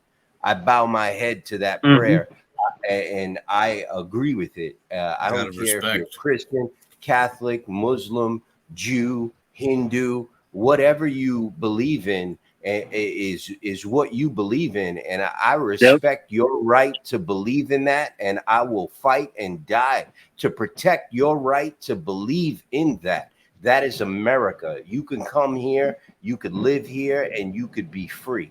And we all need to respect each other, and we need to understand that. And just because you are frustrated and you feel that you're not making a good argument, that's no right to call anybody a racist. No. And Jamie, things do get heated in these Twitter spaces, and you spend a lot more time on social media than anybody I know. And you can't take everybody seriously on social media. Some people just say things because that's their right to say it, man. And I see the fights that you have, and I couldn't do it, and it's tough. And you know, the thing with the being called a commodity, and these people are repeating things that they read on government websites, bro. The United States government calls us a commodity. That's what they have us listed as at the Bureau of Labor Statistics website. These people are just repeating what they're reading. And don't take that personally, bro. I mean, Yeah. you're not a commodity. You know what I mean? I'm not a commodity. You know what I mean? They have salespeople listed as commodities. I read it. You know what I mean? If you are a salesperson working under a what do you call it? If you're a 1099 salesperson, outside salesperson, they have you listed as a commodity, bro. It's just words, man. It's label. Don't subscribe to it. So Mike, let me yeah, let me let me yeah, let me comment on that, Mike. go The ahead. Twitter deal and the social media deal. I don't do that. I mean, I could make my life a lot less stressful by not doing it. But I know I'm not gonna never change the mind of the people I'm going at it with. But that's not the point of it. The point is the interaction and the engagement that comes from others that have no idea what's going on. It gives them a chance to see it and get it in their head of where we're at and where we're headed. That's the important part of what I do. It's not about, I'm never going to change these people's mind. I'm never going to do it. But the back and forth, the banner, the conversation, I try to keep it respectful. Now I do kind of sometimes get a little messy in my the elitism and the some of that stuff. But I mean, I still try to keep it respectable. You know what I mean? But it's not about the people that I'm actually speaking with, because I know without a shadow of a doubt I will never change their minds. Um, it's about the other people, the people that's not even commenting, the people that are reading, the people that are listening, the people that are following along. And every time I go in these spaces, I know I'm having an impact, because when I leave, I'll have 50 or 60 or 70 new followers that follow me out. You know what I mean? And that's how the message spreads. That's how we get it out. That's really the only platform we have now to get the message out, because the media is not going to cover what's going on. They're not paid to. Their sponsors don't pay them to cover the truth. They pay them to push a narrative that promotes their businesses. So at least They being Twitter actually in threaten them. these lives, the Twitter and these lives like we're doing right now, it gives us the opportunity to get the message out to the people whose minds we can change, the people who, when they hear a intelligent conversation on what's going on, can come to the right decision on their own. It's important. It's very, very important. And Maga Mission has showed that to us, how important it can be with the amount of interaction we've gotten through Maga Mission. So Yep. that's the reason why I do it, Mike, man. It's not because I like I said, I know for a fact that I will never change these people's minds. I know that we will never agree, but that's not what it's about. It's about the people that we can educate and the people that we can bring in. And I'll park it there, brother. I'm gonna tell I do you the same something. thing on Facebook, man. Just trying to spread proper information. There's so much misinformation out there, and Yep. a lot of people come at me sideways thinking I'm trying to start an argument. I'm really not. I'm just trying to provide factual information. Because there's so many people out there operating under mistruths that it's not funny. I mean, that's part of why the industry is the way that it is. Yeah. Go ahead. No, they're totally right. Like, I've seen Jamie on these Twitter spaces, on the Facebook, all over. And I've even seen a little bit of Shane too. I'm starting to see a little bit of Shane too. And I mean, they're 100% right. And I mean, keep it up. You're getting the word out there, and you're fighting the fight. That's what we're trying to fucking do. It ain't easy. And It's we have to get the word out there. And I'm even trying to do it. And I even see a little bit of it. I get pushback, but I still keep doing it. I had a guy message my wife the other night and start with her because I was calling him out for being predatory. Are you serious? Yeah. Oh, yeah. Wow. It got ugly. It got real ugly for about 2 days. Yeah. It gets scary. Some of these people are off their rocker. I mean, you'd be amazed that if I showed you some of the threats that I've gotten since we started this. It's been incredible. And it's tough because you start to realize exactly how unstable some people are walking around free. Jamie, we got a comment here. Well, Jamie, you should have seen what went down between Charlie and Georgia Baker today. They really showed their true colors. Charlie and Georgia Baker and myself. I don't Who was know that? who they are. I know him. Justin. Who was that? Justin. That was Justin. Oh, yeah. Call me, Justin. Tell me about it, brother. I know him. I've been speaking with them for a while too. They're a husband and wife team that runs DOD loads, the loads you can't talk about. So yeah, tell me about it, brother. All right. Well, I think we had another good show. Another record breaker, 3 hour and 22 minutes. StreamYard's really starting to love me. I think I'm making them rich. I want to put this out there real quick.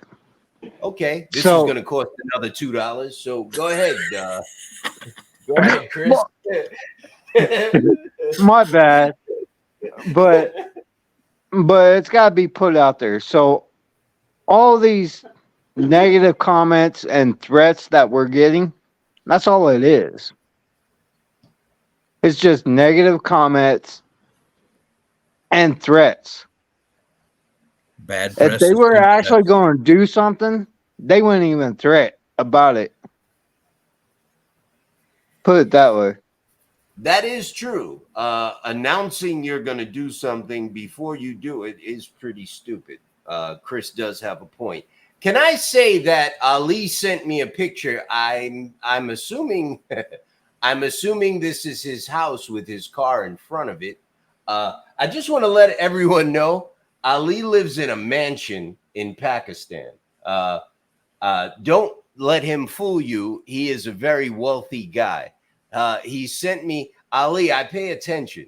He sent me pictures of his trucks in Pakistan, and now he sent me a picture of his view, which is actually kind of nice, and his house and car in Pakistan. And I can say that his car is newer than mine. So now he's trying to cop a plea. Nah, it ain't rented. You own it. Nice try. I know you're rich. I knew from the start you were wealthy. He's probably some kind of wealthy prince in Pakistan. And I see the picture. I'm not gonna put it up there. But Ali is a good guy, and I'm glad he's doing well. God Yeah, bless he you. is. I could tell by the way he talks. Continued success. He's a very peaceful guy. I like Ali. Yeah. He's a very, when he sees me blowing my stack, he tells me, yo, go listen to some Mozart and crack a bottle of wine and calm down. You're blowing your stack. Get off social media. He's really copping a plea right now, but you shouldn't have sent me the pictures if you didn't want me to think that you were wealthy. And now I know you are. Right. His house is huge, and he has a beautiful view. You know what? We're gonna shut it down, and thank you to everyone for joining today. I know it's tough, with the heat and everything, and it's hard. Noah's doing well, and we're making a lot of nice connections and a lot of nice moves and a lot of inroads. I just want everyone to know that we are doing well, and they just keep coming in. That's all I could send from here. Some pictures and prayers. I got you, brother. I sent you the invitation. You could have just logged in. Maybe you'll log in tomorrow. Oh, by the way, I do have a meeting with Billy Randall from Truckers Movement for Justice tomorrow. We're meeting here in Queens, New York. Billy is back in New York. He was in a truck accident. And he is back in New York, and I will be meeting with him tomorrow. I'm sure it's tomorrow or it may be Thursday, but I think it's tomorrow. I need to catch up with Billy, so I should have some news about that meeting and on tomorrow's show. And I'm gonna let everybody go. I know it's been a long day. Thank you guys for showing up. Until we Thank meet you, again Mike. tomorrow. Yeah, man. Until we meet again tomorrow. 7:30, 8 o'clock, whatever the case may be. I'll let everybody know. Thank you, everyone. Have a great rest of your evening. Thank you. Y'all have a good night, man. All right, fellas. Yeah. Easy. Good night. All righty. Bye-bye.